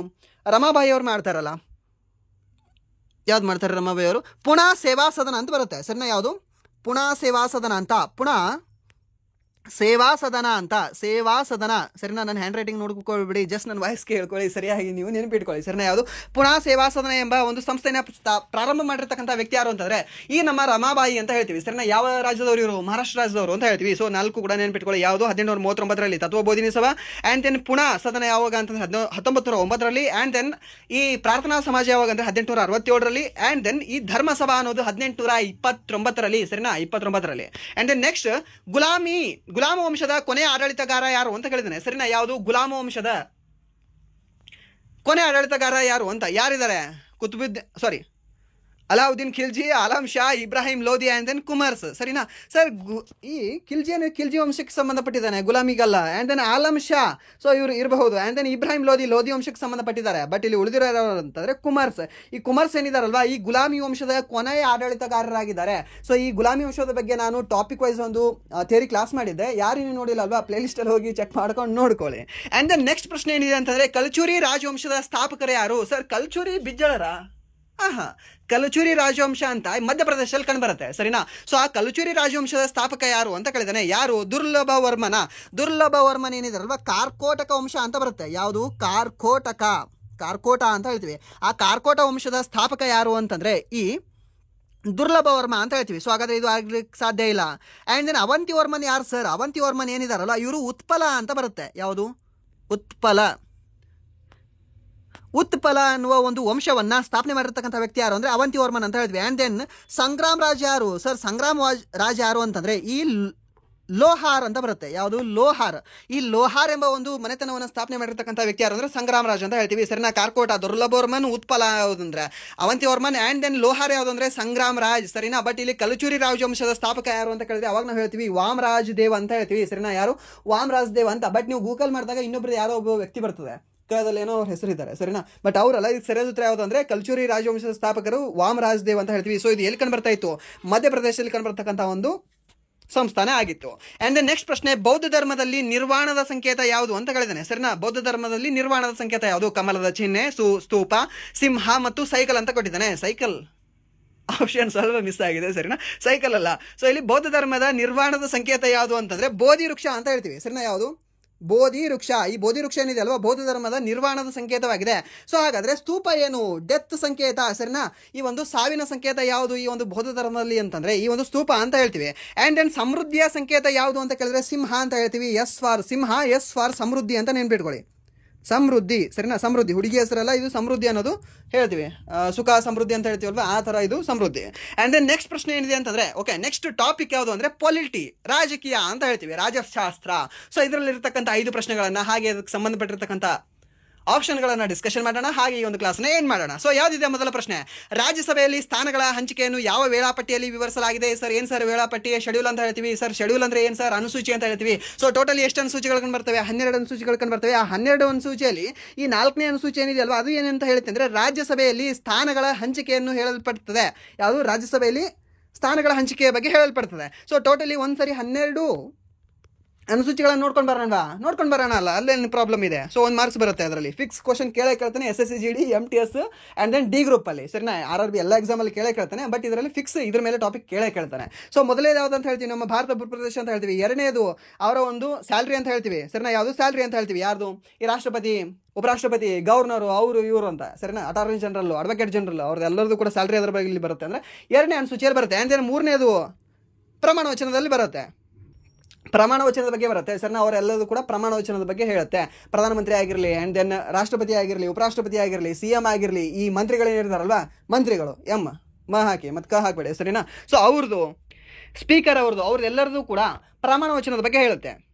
ಈ ದೇಶದಲ್ಲಿ ನಾನು ಸುಸ್ಥಿರ ಆಡಳಿತವನ್ನು ಮಾಡುತ್ತೇನೆ, ಭ್ರಷ್ಟಾಚಾರವನ್ನು ಮಾಡುವುದಿಲ್ಲ, ಈ ದೇಶವನ್ನು ಚೆನ್ನಾಗಿ ನೋಡಿಕೊಳ್ಳುತ್ತೇನೆ, ಹಾಗೆ ಇದನ್ನು ಓದಿದ ನಂತರ ಇದನ್ನು ಮರೆಯುತ್ತೇನೆ ಅಂತ ಯಾವ್ದ್ರಲ್ಲಿ ಹೇಳ್ತಾರೆ ಅಂದರೆ ಇದೇ 3ನೇ ಅನುಸೂಚಿಯಲ್ಲಿ ಹೇಳ್ತಾರೆ. ಆ್ಯಂಡ್ ದೆನ್ 4ನೇದರಲ್ಲಿ ಏನಂತ ಹೇಳ್ತಾರೆ, ಈ ರಾಜ್ಯಸಭೆಯಲ್ಲಿ ಸ್ಥಾನಗಳ ಹಂಚಿಕೆಯ ಬಗ್ಗೆ ಹೇಳ್ತಾರೆ. ಆ್ಯಂಡ್ ದೆನ್ 5ನೇದರಲ್ಲಿ ಇದರ ಬಗ್ಗೆ ಹೇಳ್ತಾರೆ, ಅನುಸೂಚಿತ ರಾಜ್ಯಗಳ ಬಗ್ಗೆ ಹೇಳ್ತದೆ, ಸರಿನಾ. ಅನುಸೂಚಿತ ಪ್ರದೇಶಗಳ ಬಗ್ಗೆ ಹೇಳುತ್ತೆ. ಯಾವುದು? 5ನೇ ಅನುಸೂಚಿ. ಆ್ಯಂಡ್ ದೆನ್ 6ನೇದರಲ್ಲಿ ಯಾವುದು ಹೇಳುತ್ತೆ? 6ನೇದಲ್ಲಿ ಈ ಸ್ಪೆಷಲ್ ರಾಜ್ಯಗಳು ಯಾವುದು ಅಂತಂದರೆ ಈ ಅಸ್ಸಾಂ, ಮೇಘಾಲಯ, ಮಿಜೋರಾಂ ಮತ್ತು ತ್ರಿಪುರಾ ಎಂಬ 4 ರಾಜ್ಯಗಳ ಅನುಸೂಚಿತ ಪ್ರದೇಶಗಳ ಬಗ್ಗೆ ಹೇಳ್ತಕ್ಕಂಥ ಅನುಸೂಚಿ ಯಾವುದು ಅಂದರೆ 6ನೇ ಅನುಸೂಚಿ ಅಂತ ಹೇಳ್ತೀವಿ. ಆ್ಯಂಡ್ ದೆನ್ 7ನೇದ್ರ ಬಗ್ಗೆ ಹೇಳುತ್ತೆ ಕೇಂದ್ರ ಪಟ್ಟಿ, ರಾಜ್ಯ ಪಟ್ಟಿ ಮತ್ತು ಸಮವರ್ತಿ ಪಟ್ಟಿಯ ಬಗ್ಗೆ ಹೇಳುತ್ತೆ. ಆ್ಯಂಡ್ ದೆನ್ 8ನೇದ್ರ ಬಗ್ಗೆ ಹೇಳುತ್ತೆ 22 ಭಾಷೆಗಳ ಬಗ್ಗೆ ಹೇಳುತ್ತೆ. ಆ್ಯಂಡ್ ದೆನ್ 9ನೇ ಅನುಸೂಚಿ ಅದ್ರ ಬಗ್ಗೆ ಹೇಳುತ್ತೆ. 9ನೇದು ನಿಮಗೆ ಭೂ ಸುಧಾರಣೆಯ ಬಗ್ಗೆ ಹೇಳುತ್ತೆ. ಯಾವುದು? ಭೂ ಸುಧಾರಣೆ ಬಗ್ಗೆ. 10ನೇದು ಅದ್ರ ಬಗ್ಗೆ ಹೇಳುತ್ತೆ ಪಕ್ಷಾಂತರ ನಿಷೇಧ ಕಾಯ್ದೆಯ ಬಗ್ಗೆ ಹೇಳುತ್ತೆ. 11ನೇದು ಪಂಚಾಯಿತಿಯ ಬಗ್ಗೆ ಹೇಳುತ್ತೆ. 12ನೇದು ಈ ಒಂದು ಮುನ್ಸಿಪಾಲಿಟಿ ಬಗ್ಗೆ ಹೇಳುತ್ತೆ, ಇಲ್ಲಾಂದ್ರೆ ಪುರಸಭೆ ಅಂತ ಹೇಳ್ತೀವಿ. ಸೊ ಹಾಗಾದ್ರೆ 9ನೇ ಅನುಸೂಚಿ ಎಷ್ಟನೇ ತಿದ್ದುಪಡಿ ಮೂಲಕ ಸೇರ್ಪಡೆ ಮಾಡಿದ್ರು? 1ನೇ ತಿದ್ದುಪಡಿ ಮೂಲಕ ಸೇರ್ಪಡೆ ಮಾಡ್ತಾರೆ 1951ರಲ್ಲಿ. ಆ್ಯಂಡ್ ದೆನ್ 10ನೇ ಅನುಸೂಚಿಯನ್ನು ಎಷ್ಟನೇ ತಿದ್ದುಪಡಿ ಮೂಲಕ ಸೇರ್ಪಡೆ ಮಾಡಿದ್ರು? 52ನೇ ತಿದ್ದುಪಡಿಯ ಮೂಲಕ ಸೇರ್ಪಡೆ ಮಾಡ್ತಾರೆ 1985 ಅಂತ ಹೇಳ್ತೀವಿ. ಯಾವಾಗ? 1985, 1985 ಅಂತ ಹೇಳ್ತೀವಿ. ಆ್ಯಂಡ್ ದೆನ್ 11ನೇ ಅನುಸೂಚಿಯನ್ನು ಪಂಚಾಯಿತಿಯನ್ನು ಯಾವಾಗ ಸೇರ್ಪಡೆ ಮಾಡಿದ್ರು ಅಂತ ಹೇಳ್ತೀವಿ, ಸರಿನಾ. 73ನೇ ತಿದ್ದುಪಡಿ ಮೂಲಕ 1992 ಅಂತ ಹೇಳ್ತೀವಿ. ಆ್ಯಂಡ್ ದೆನ್ 74 ತಿದ್ದುಪಡಿಯ ಮೂಲಕ ಈ ಪುರಸಭೆಯನ್ನು ಸೇರ್ಪಡೆ ಮಾಡ್ತಾರೆ 12ನೇ ಅನುಸೂಚಿ ಅಂತ ಹೇಳ್ತೀವಿ, ಸರಿನಾ. ನೆನಪಿಟ್ಕೊಳ್ಳಿ, ಕೇಳ್ಬೋದು ನಿಮಗೆ. ಆ್ಯಂಡ್ ದೆನ್ ನೆಕ್ಸ್ಟ್ ಈ 11ನೇ ಅನುಸೂಚಿ ಮತ್ತು 12ನೇ ಅನುಸೂಚಿಯಲ್ಲಿ ಪಾಯಿಂಟ್ಗಳು ಎಷ್ಟಿದ್ದಾವೆ ಅಂತ ಕೇಳ್ತಾನೆ, ಸರಿನಾ. ಸೊ ಅವಾಗ ನೀವು ಹೇಳಬೇಕಾಗಿರೋದು 11ನೇ ಅನುಸೂಚಿಯಲ್ಲಿ ಟೋಟಲಿ 29 ಮತ್ತು 18 ಅಂಶಗಳು ಇದರಲ್ಲಿ ಒಳಪಟ್ಟಿದ್ದಾವೆ ಅಂತ ನಿಮಗೆ ಗೊತ್ತಿರಲಿ, ಸರಿನಾ. ಆ್ಯಂಡ್ ದೆನ್ ನೆಕ್ಸ್ಟ್ ಪ್ರಶ್ನೆ ಏನಿದೆ ಅಂತಂದರೆ ಯಾವ ಲೇಖನವನ್ನು ಗಾಂಧಿವಾದಿ ಲೇಖನ ಎಂದು ಕರೆಯಲಾಗುವುದಿಲ್ಲ ಅಂತ ಕೇಳಿದ್ದಾನೆ, ಸರಿನಾ. ಸೊ ಈ 1947 ಆಗಸ್ಟ್ 15ಕ್ಕೆ ನಮಗೆ ಸ್ವಾತಂತ್ರ್ಯ ಬರೋಕ್ಕಿಂತ ಮುಂಚೆನೇ ಗಾಂಧಿಯವರಿಗೆ ಸಮ ಆಲೋಚನೆಗಳಿತ್ತು. ಅಂದರೆ ದೇಶ ಅಂದರೆ ಹೀಗಿರಬೇಕು, ನನ್ನ ಸ್ವಲ್ಪ ಆಲೋಚನೆಗಳು ಹೀಗೆ ಹಾಗೆ ಅಂತ. ದೇಶದಲ್ಲಿ ಪಂಚಾಯಿತಿ ಇರಬೇಕು, ದೇಶದಲ್ಲಿ ಕಾರ್ಮಿಕರಿಗೆ ಸ್ವಲ್ಪ ಜಾಸ್ತಿ ಮನ್ನಣೆ ಸಿಗಬೇಕು, ಗುಡಿ ಕೈಗಾರಿಕೆಗಳು ಸ್ವಲ್ಪ ಬೆಳವಣಿಗೆ ಆಗಬೇಕು, ಆ್ಯಂಡ್ ದೆನ್ ದೀನದಲಿತರು ಸ್ವಲ್ಪ ಉದ್ಧಾರ ಆಗಬೇಕು. ಜಾಸ್ತಿ ಇದ್ರೇನೆ ಶೆರೆ ಎಲ್ಲ ಹೊಡೆಯೋದು, ಜ್ಯೂಸ್ ಎಲ್ಲ ರಾತ್ರಿ ಮಾಡಿ ಕುಡಿದು ಬೀಳೋದು, ಇದೆಲ್ಲ ಕೂಡ ಮಾಡಬಾರ್ದು. ಧೂಮಪಾನ ಉಫು ಅಂತ ಬಿಡಬಾರ್ದು. ಆ್ಯಂಡ್ ದೆನ್ ನಮ್ಮ ಭಾರತ ಹೆರಿಟೇಜ್ ಏನಿದಾವಲ್ಲ, ಲೈಕ್ ಹಂಪಿ ಆಗಿರಲಿ ಅದೆಲ್ಲವೂ ಕೂಡ ಅಲ್ಲಿ ಹೋಗಿ ಕಲ್ಲವಲವು ಮಲ್ಲಪ್ಪ ಅಂತ ಈ ಥರ ಎಲ್ಲ ಬರಿಬಾರ್ದು. ಸೊ ನಮ್ಮ ದೇಶದ ಸಂಪತ್ತನ್ನು ಸಂರಕ್ಷಣೆ ಮಾಡಬೇಕು ಅಂತ ಈ ರೀತಿ ವಿವಿಧ ಅವರದ್ದು ಆಲೋಚನೆಗಳಿತ್ತು, ಸರಿನಾ. ಸೊ ಅವೆಲ್ಲವೂ ಕೂಡ ಈ 4ನೇ ಭಾಗದಲ್ಲಿ ಅನುಚ್ಛೇದಗಳಲ್ಲಿ ವಿಧಿಗಳಲ್ಲಿ ಸೇರ್ಪಡೆ ಮಾಡಿದ್ದಾರೆ. ಸೊ ಹಾಗಾದರೆ ಆ ಗಾಂಧಿವಾದಿ ಲೇಖನಗಳು ಯಾವ್ದ್ಯಾವುದು ಅಂತ ನಮಗೆ ಮೊದಲು ಗೊತ್ತಿರಬೇಕು. ಸೊ ಅವಾಗ ಯಾವುದಲ್ಲ ಅಂತ ನಮಗೆ ಗೊತ್ತಾಗುತ್ತೆ. ಯಾವುದೇ ಇದ್ದಾವೆ ಗಾಂಧಿವಾದಿ ಲೇಖನಗಳು? ಮೊದಲನೇದು ಹೇಳೋದು ನಾವು 40 ಅಂತ ಹೇಳ್ತೀವಿ. 40ನೇದರಲ್ಲಿ ಏನನ್ನು ಹೇಳಲ್ಪಟ್ಟಿದೆ? ಈ ಪಂಚಾಯತಿಗಳ ಬಗ್ಗೆ ಹೇಳಲ್ಪಟ್ಟಿದೆ. ಓಕೆ, ನಮ್ಮ ದೇಶ ಅಂದರೆ ಪಂಚಾಯತಿ ಇರಬೇಕು, ಪ್ರತಿ ರಾಜ್ಯದಲ್ಲೂ ಪಂಚಾಯತಿ ಇರಬೇಕು, ಪ್ರತಿ ಒಂದು ಹಳ್ಳಿಯಲ್ಲೂ ಪಂಚಾಯತಿ ಇರಬೇಕು, ಪ್ರತಿ ವ್ಯಕ್ತಿಗೂ ಕೂಡ ಪಂಚಾಯತಿಯ ಒಂದು ಸೌಕರ್ಯ ಸಿಗಬೇಕು ಅಂತ ಹೇಳ್ತಾರೆ ಯಾರು, ಗಾಂಧೀಜಿ. ಸೊ ಇದು 40ನೇದು ಅವ್ರ ಬಗ್ಗೆ ಹೇಳಲ್ಪಟ್ಟಿದೆ. ಓಕೆ, ರೈಟ್ ಇದೆ. ಸೊ ಇದು ಆಗುವುದಿಲ್ಲ. ಆ್ಯಂಡ್ ದೆನ್ 43 ಅಂತ ಹೇಳ್ತೀವಿ. ಯಾವುದು 43?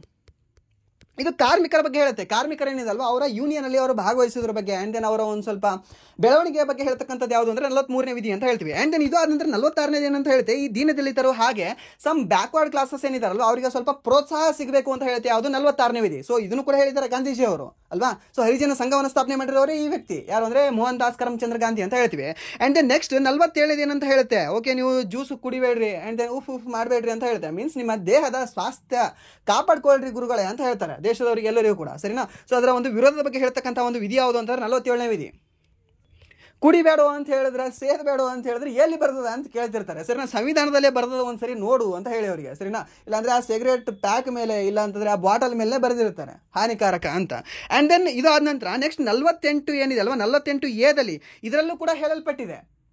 ಆ್ಯಂಡ್ ದೆನ್ 48ರಲ್ಲೂ ಕೂಡ ಹೇಳಲ್ಪಟ್ಟಿದೆ ಯಾರ್ದು, ಗಾಂಧಿಯ ವಿಚಾರಗಳು ಕೃಷಿ ಬಗ್ಗೆ ಅವ್ರು ಮಾತಾಡ್ತಾರೆ, ಕೃಷಿ ಬೆಳಿಬೇಕು ನಮ್ಮ ದೇಶದಲ್ಲಿ ಅಂತ. ಸೊ ಇದೆ 48ರಲ್ಲಿ ಕೃಷಿ ಬಗ್ಗೆ ಇದೆ. ಆ್ಯಂಡ್ ದೆನ್ 48A ಏನಿದೆ, ವನ್ಯಜೀವಿಗಳ ರಕ್ಷಣೆ ಬಗ್ಗೆ ಇದೆ. ಸೊ ಅದನ್ನು ಕೂಡ ಹೇಳಿದ್ದಾರೆ ಅವರನ್ನೇ. ಆ್ಯಂಡ್ ದೆನ್ ನೆಕ್ಸ್ಟ್ 50ರಲ್ಲಿ ಏನಂತ ಹೇಳುತ್ತೆ, 49ರಲ್ಲಿ ಏನಂತ ಹೇಳುತ್ತೆ ಅಂದರೆ ಈ ಹೆರಿಟೇಜಸ್ಗಳೇನಿದಾವಲ್ವಾ, ಲೈಕ್ ನಮ್ಮ ಹಂಪಿ ಆಗಿರಲಿ, ಪಟ್ಟದಕಲ್ಲ ಆಗಿರಲಿ, ಇಲ್ಲ ಅಂತಂದರೆ ನಮ್ಮ ಅಜಂತ ಎಲ್ಲೋರ ಆಗಿರಲಿ, ಸೊ ಇಲ್ಲಿ ಈ ಇರ್ತಕ್ಕಂಥ ಯುನೆಸ್ಕೋ ಹೆರಿಟೇಜ್ ಆಗಿರಲಿ ಆ್ಯಂಡ್ ದೆನ್ ನಮ್ಮ ಇಂಡಿಯನ್ ಹೆರಿಟೇಜ್ ಆಗಿರಲಿ, ಆ ಎಲ್ಲ ಪ್ರೇಕ್ಷಣೀಯ ಸ್ಥಳಗಳನ್ನು ಸಂರಕ್ಷಿತವಾಗಿ ನೋಡ್ಕೊಳ್ರಿ ಅಂತ ಹೇಳ್ತೀವಿ. ಅದನ್ನು ಕೂಡ ಹೇಳಿದವರು ಯಾರು ಅಂದರೆ ಇದೇ ನಮ್ಮ ಗಾಂಧಿ ಅಂತ ಹೇಳ್ತೀವಿ, ಸರಿನಾ. ಸೊ ಹಾಗಾದರೆ ಇಲ್ಲಿ ಯಾವ ಒಂದು ವಿಧಿ ಕಂಡು ಬರೋದಿಲ್ಲ, 39ನೇ ವಿಧಿ ಅವ್ರದ್ದು ಒಂದು ವಿಚಾರವಾದಿಗಳಲ್ಲಿ ಕಂಡು ಬರೋದಿಲ್ಲ. ಸೊ ಇದಕ್ಕೆ ಆಪ್ಷನ್ ಯಾವುದಾಗುತ್ತೆ ಅಂದರೆ ಆಪ್ಷನ್ ಡಿ ಅಂತ ಆಗುತ್ತೆ. ಸೊ ಈ ರೀತಿ ಸ್ವಲ್ಪ ಡೆಪ್ತ್ ಆಗಿ ನಿಮಗೆ ಪ್ರಶ್ನೆ ಕೇಳ್ತಾನೆ. ಸೊ ಕನ್ಫ್ಯೂಷನ್ ಆಗ್ಬೋದು, 40ರಲ್ಲಿ 46, 48 ಏನ ಇಲ್ಲ 39 ಅಂತ, ಸರಿನಾ. ಬಟ್ ಇಲ್ಲಿ ಸರಿಯಾದ ಉತ್ತರ ಯಾವುದು ಅಂದರೆ 39 ಅಂತ ಹೇಳ್ತೀವಿ. ಆ್ಯಂಡ್ ದೆನ್ ನೆಕ್ಸ್ಟ್ ಪ್ರಶ್ನೆ ಏನಿದೆ ಅಂದರೆ ಯಾವ ಸಂದರ್ಭದಲ್ಲಿ ಧೂಮಪಾನ ನಿಷೇಧದ ನಿಬಂಧನೆಯನ್ನು ಮಾಡಲಾಯಿತು ಅಂತ. ಸರ್ ಮತ್ತೆ ಬಂದೇ ಬಿಡ್ತಲ್ಲ ಧೂಮಪಾನ, ಏನು ಹುಡುಗಾಡ್ಕೊಂಡು ಹಾಕೊಂಡು ಬಂದಿದ್ದೀರಾ? ಏನಿಲ್ಲ, ಸರಿನಾ. ಸೊ ಧೂಮಪಾನದ ನಿಷೇಧದ ಬಗ್ಗೆ ಹೇಳ್ತಕ್ಕಂತಹ ಒಂದು ಪ್ರಕರಣ ಯಾವುದು ಅಂತ, ಸರಿನಾ. ಪ್ರಕರಣ ಯಾವುದು? ನವೀನ್ ಜಿಂದಾಲ್ ವರ್ಸಸ್ ಭಾರತ ಒಕ್ಕೂಟ, Paramanand Katara versus union of India, Maneka Gandhi versus union of India, ಅಥವಾ ಮುರಳಿ ದೇವರಾ ವರ್ಸಸ್ ಭಾರತ ಒಕ್ಕೂಟವ ಅಂತ. ಸೊ ಈ ಒಂದು ಧೂಮಪಾನ ನಿಷೇಧದ ನಿಬಂಧನೆಯನ್ನು ಯಾವ ಒಂದು ಪ್ರಕರಣ ನಂತರ ಮಾಡ್ತಾರೆ ಅಂದರೆ option D ಏನಿದಲ್ಲ, Murali Deora versus ಭಾರತೀಯ ಒಕ್ಕೂಟದ ಒಂದು ಪ್ರಕರಣ ನಂತರ ಧೂಮಪಾನ ನಿಷೇಧವನ್ನು ಮಾಡ್ತಾರೆ. ಮೀನ್ಸ್ ಧೂಮಪಾನ ನಿಷೇಧದ ಒಂದು ನಿಬಂಧನೆ ಮಾಡ್ತಾರೆ. ಮೀನ್ಸ್ ಈ 18 ವರ್ಷದಕ್ಕಿಂತ ಕಡಿಮೆ ಇರತಕ್ಕಂಥ ವ್ಯಕ್ತಿಗಳಿಗೆ ನೀವು ಸಿಗರೇಟ್ ಮಾರಂಗಿಲ್ಲ.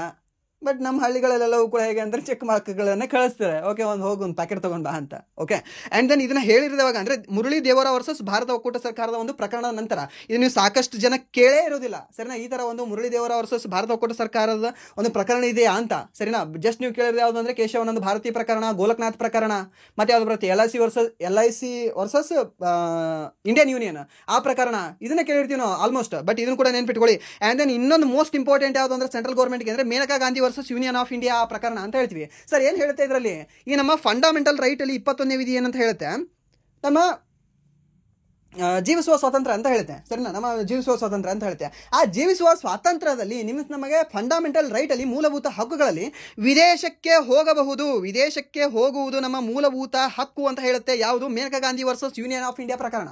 ಓಕೆ, ಸೊ ಅದು ಇಂಪಾರ್ಟೆಂಟ್ ಇದೆ, ನೆನ್ಪಿಟ್ಕೊಳ್ಳಿ. ಯಾವುದು? Maneka Gandhi versus union of India. Okay, ನೀವು ಮುರಳಿ ದೇವರ ಅವರನ್ನು ನೆನ್ಪಿಟ್ಕೊಳ್ಳಕ್ಕೆ ಬಿಡಿ, ಬಟ್ ಇದನ್ನು ನೆನ್ಪಿಟ್ಕೊಳ್ಳಿ. ಯಾವುದು ಅಂದರೆ Maneka Gandhi versus union of India ನೆನ್ಪಿಟ್ಕೊಳ್ಳಿ. ಯಾವುದು ಅಂದರೆ ವಿದೇಶಕ್ಕೆ ಹೋಗುವುದು ನಮ್ಮ ಭಾರತೀಯರ ಮೂಲಭೂತ ಹಕ್ಕಾಗಿದೆ ಅಂತ ಆ ಒಂದು ಪ್ರಕರಣ ಉಲ್ಲೇಖಿಸ್ತದೆ.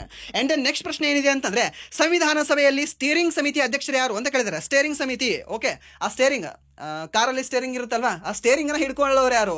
ಸೊ ಮುಖ್ಯಸ್ಥರು, ಮನೆ ಮುಖ್ಯಸ್ಥರು. ನಿಮ್ಮ ಫ್ಯಾಮಿಲಿ ಟ್ರಿಪ್ ಹೋಗ್ತಾ ಇದ್ರೆ ನಿಮ್ಮ ಅಪ್ಪ ಅವರು ಹಿಡ್ಕೊಂಡಿರ್ತಾರೆ, ಇಲ್ಲಾಂದರೆ ನಿಮ್ಮ ಅಣ್ಣ ಹಿಡ್ಕೊಂಡಿರ್ತಾರೆ, ಬಟ್ ಕಡಿಮೆ ಅಪ್ಪನ ಹಿಡ್ಕೊಂಡಿರ್ತಾರೆ ಜಾಸ್ತಿ. ಸೊ ಆ ರೀತಿ.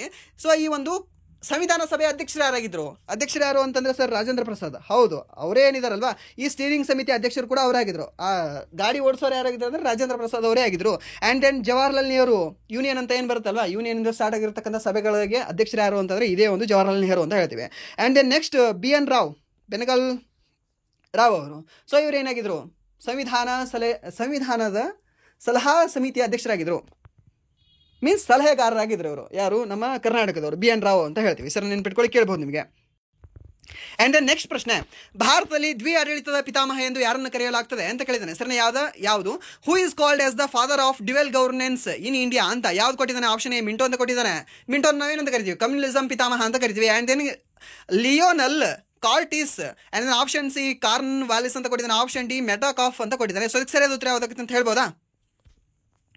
ಭಾರತದಲ್ಲಿ ಸೇವೆಗಳ ಪಿತಾಮಹ ಯಾರು ಅಂತಂದರೆ ಈ ಒಂದು ಕಾರ್ನ್ ವ್ಯಾಲಿಸ್ ಅಂತ ಹೇಳ್ತೀವಿ. ಆ್ಯಂಡ್ ದೆನ್ ಮೆಟಕಾಫ್ ಈ ಒಂದು ಪತ್ರಿಕಾ ರಂಗ ಏನಿದೆ ಅಲ್ವಾ, ಸೊ ಅವ್ರಿಗೆ ಅದ್ರ ರಿಲೇಟೆಡ್ ಇವರಿದ್ದಾರೆ. ಬಟ್ ಇಲ್ಲಿ ಸರಿಯಾದ ಉತ್ತರ ಯಾವುದಾಗುತ್ತೆ ಅಂದರೆ ಆಪ್ಷನ್ ಬಿ ಲಿಯೋನಲ್ ಕಾರ್ಟಿಸ್ ಅಂತ ಹೇಳ್ತೀವಿ. ಸೊ ಡ್ಯುವೆಲ್ ಗವರ್ನೆನ್ಸ್ ಪಿತಾಮಹ ಯಾರು ಅಂತಂದರೆ, ಈ ಆಡಳಿತ ಪಿತಾಮಹ ಯಾರು ಅಂತಂದರೆ ಲಿಯೋನಲ್ ಕಾರ್ಟಿಸ್ ಅಂತ ಹೇಳ್ತೀವಿ. ನೆನ್ಪಿಟ್ಕೊಳ್ಳಿ, ಕೇಳ್ಬೋದು. ಸೊ ಇದಾಗಿತ್ತು ಇಲ್ಲಿವರೆಗೆ SSC MTS model question paper ಅನ್ಬೋದು, ಇಲ್ಲ ಅಂತಂದರೆ ಸಮ್ ಟಾಪಿಕ್ ವೈಸ್ ಕ್ಲಾಸ್ ಅಂತ ಹೇಳ್ಬೋದು, ಇಲ್ಲ ಅಂತಂದರೆ ಡಿ ಗ್ರೂಪ್ ಕ್ಲಾಸ್ ಅಂತ ಹೇಳ್ಬೋದು. ಒಟ್ಟಿನಲ್ಲಿ GK/GS ಸರಿನಾ. ಸೊ ನಿಮಗೆ ಒಂದು ಹೇಳ್ತಾ ಇದ್ದೀನಿ, ಇಲ್ಲಿವರೆಗೂ ಕೇಳ್ತಾ ಇದ್ದೀರಿ ಅಂದರೆ ನೀವು ಏನೋ ನನ್ನ ಮೇಲೆ ಒಂದು ವಿಶ್ವಾಸ ಇಟ್ಟು ಓಕೆ ಒಂದು ಒಳ್ಳೆ ಕಂಟೆಂಟ್ ತಂದು ಕೊಟ್ಟು ಹೇಳ್ತಾನೆ ಅಂತಲೇ ಇಲ್ಲಿವರೆಗೂ ಕೇಳಿರ್ತೀರಾ. ನಿಮಗೆ ಹೇಳೋದೇನು ಅಂತಂದರೆ, ಇಲ್ಲಿ ಥಂಬ್ನೇಲ್ ಏನಿದೆ ಅಲ್ವಾ, ಥಂಬ್ನೇಲ್, ವಾಟ್ ಈಸ್ ಥಂಬ್ನೇಲ್? ಇದು ಥಂಬ್ನೇಲ್ ಅಂದರೆ ಓಕೆ. ಸೊ ಈ ಥಂಬ್ನೇಲಲ್ಲಿ SSC MTS ಮಾತ್ರ ಹಾಕಿದ್ದೀನಿ. ಇದು ಡಿ ಗ್ರೂಪ್ಗೆ ಕೇಳಲ್ವಾ? ಆ್ಯಂಡ್ ದೆನ್ ಯಾವುದಕ್ಕೆ NTPC ಕೇಳಲ್ವಾ? And then CGL ಕೇಳಲ್ವಾ?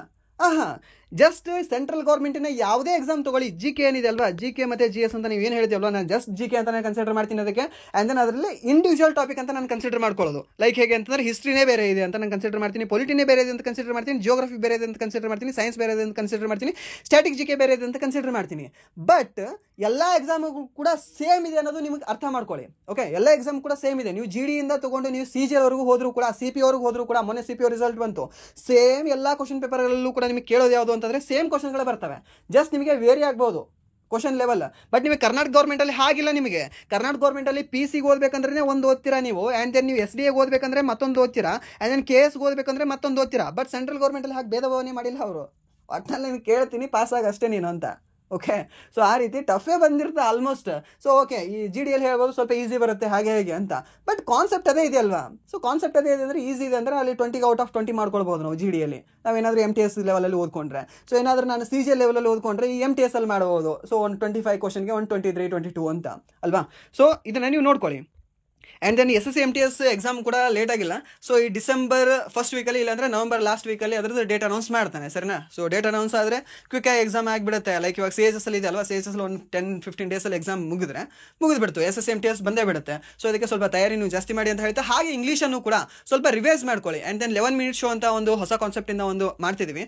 ಸೊ ಅದು ಡೈಲಿ ಬೆಳಗ್ಗೆ ಇಂಗ್ಲೀಷ್ 11 ಮಿನಿಟ್ ಶೋ ಇರುತ್ತೆ. ಅಲ್ಲಿ ನೀವು ಯಾರು ನೋಡಿಲ್ಲ ಅಲ್ವಾ, ಪ್ಲೇಲಿಸ್ಟಲ್ಲಿ ಹೋಗಿ ನೋಡ್ಕೊಳ್ಳಿ. ಆ್ಯಂಡ್ ದೆನ್ ಡೈಲಿ ಕೂಡ ಅಪ್ಡೇಟ್ ಆಗಿ ಅಲ್ಲಿ ನೋಡ್ಕೊಳ್ಳಿ. ಸೊ 11 ನಿಮಿಷದಲ್ಲಿ ಜಸ್ಟ್ ಒಂದು ಟೀ ಕುಡಿಯೋ ಟೈಮಲ್ಲಿ ನಿಮಗೆ 25 ಕ್ವಶನ್ಗಳು ಕ್ಲಿಯರ್ ಆಗಿಬಿಡ್ತವೆ. ಆ್ಯಂಡ್ ದೆನ್ ಇಲ್ಲ ಅಂದರೆ 25 ಕ್ವಶನ್ಗಳು ನಿಮಗೆ ರಿವೈಸ್ ಆಗಿಬಿಡ್ತವೆ. ಓಕೆ, ನಿಮಗೆ ರಿವೈಸ್ ಆಗಬೇಕಾ? ಜಸ್ಟ್ 2x ಇಟ್ಕೊಂಡು ಕೇಳಿಬಿಡಿ ನೀವು, 5 ನಿಮಿಷದಲ್ಲಿ ಮುಗಿದೋಗ್ಬಿಡ್ತದೆ, 5.5 ನಿಮಿಷದಲ್ಲಿ ಫಿಲ್ ವಿಡಿಯೋ ಖತಮ್. ಓಕೆ, ಜಸ್ಟ್ 25 ಕ್ವಶನ್ಸ್ ನಿಮಗೆ ತಲೆಯಲ್ಲಿ ಹೋಗ್ಬಿಡ್ತದೆ. ಸೊ ಇಷ್ಟು ಹೇಳ್ತಾ ವಿಡಿಯೋನ ಇಲ್ಲಿವರೆಗೂ ನೋಡೋದಕ್ಕಾಗಿ ಫಸ್ಟ್ ಆಫ್ ಆಲ್ ಧನ್ಯವಾದಗಳು. ಹಾಗೆ ಇಲ್ಲಿವರೆಗೂ ವಿಡಿಯೋ ನೋಡಿ ನಿಮಗೆ ಏನಾದರೂ ವಿಡಿಯೋ ಇಷ್ಟ ಆಗಿದ್ರೆ ಪ್ಲೀಸ್ ವಿಡಿಯೋನ ಲೈಕ್ ಮಾಡಿ, ಸಬ್ಸ್ಕ್ರೈಬ್ ಮಾಡಿ ಅಂತ ಹೇಳ್ತಾ, ಇಫ್ ನಿಮಗೆ ವಿಡಿಯೋ ಇಷ್ಟ ಆಗಲಿಲ್ಲ ಅಂದರೆ ಸೊ ಆಬ್ವಿಯಸ್ಲಿ ಡಿಸ್ಲೈಕ್ ಮಾಡಿ ಅಂತ ಹೇಳ್ತಾ ವಿಡಿಯೋನ ಇಲ್ಲಿಗೆ ಏನು ಮಾಡ್ತಿದ್ದೀನಿ. Once again thank you so much.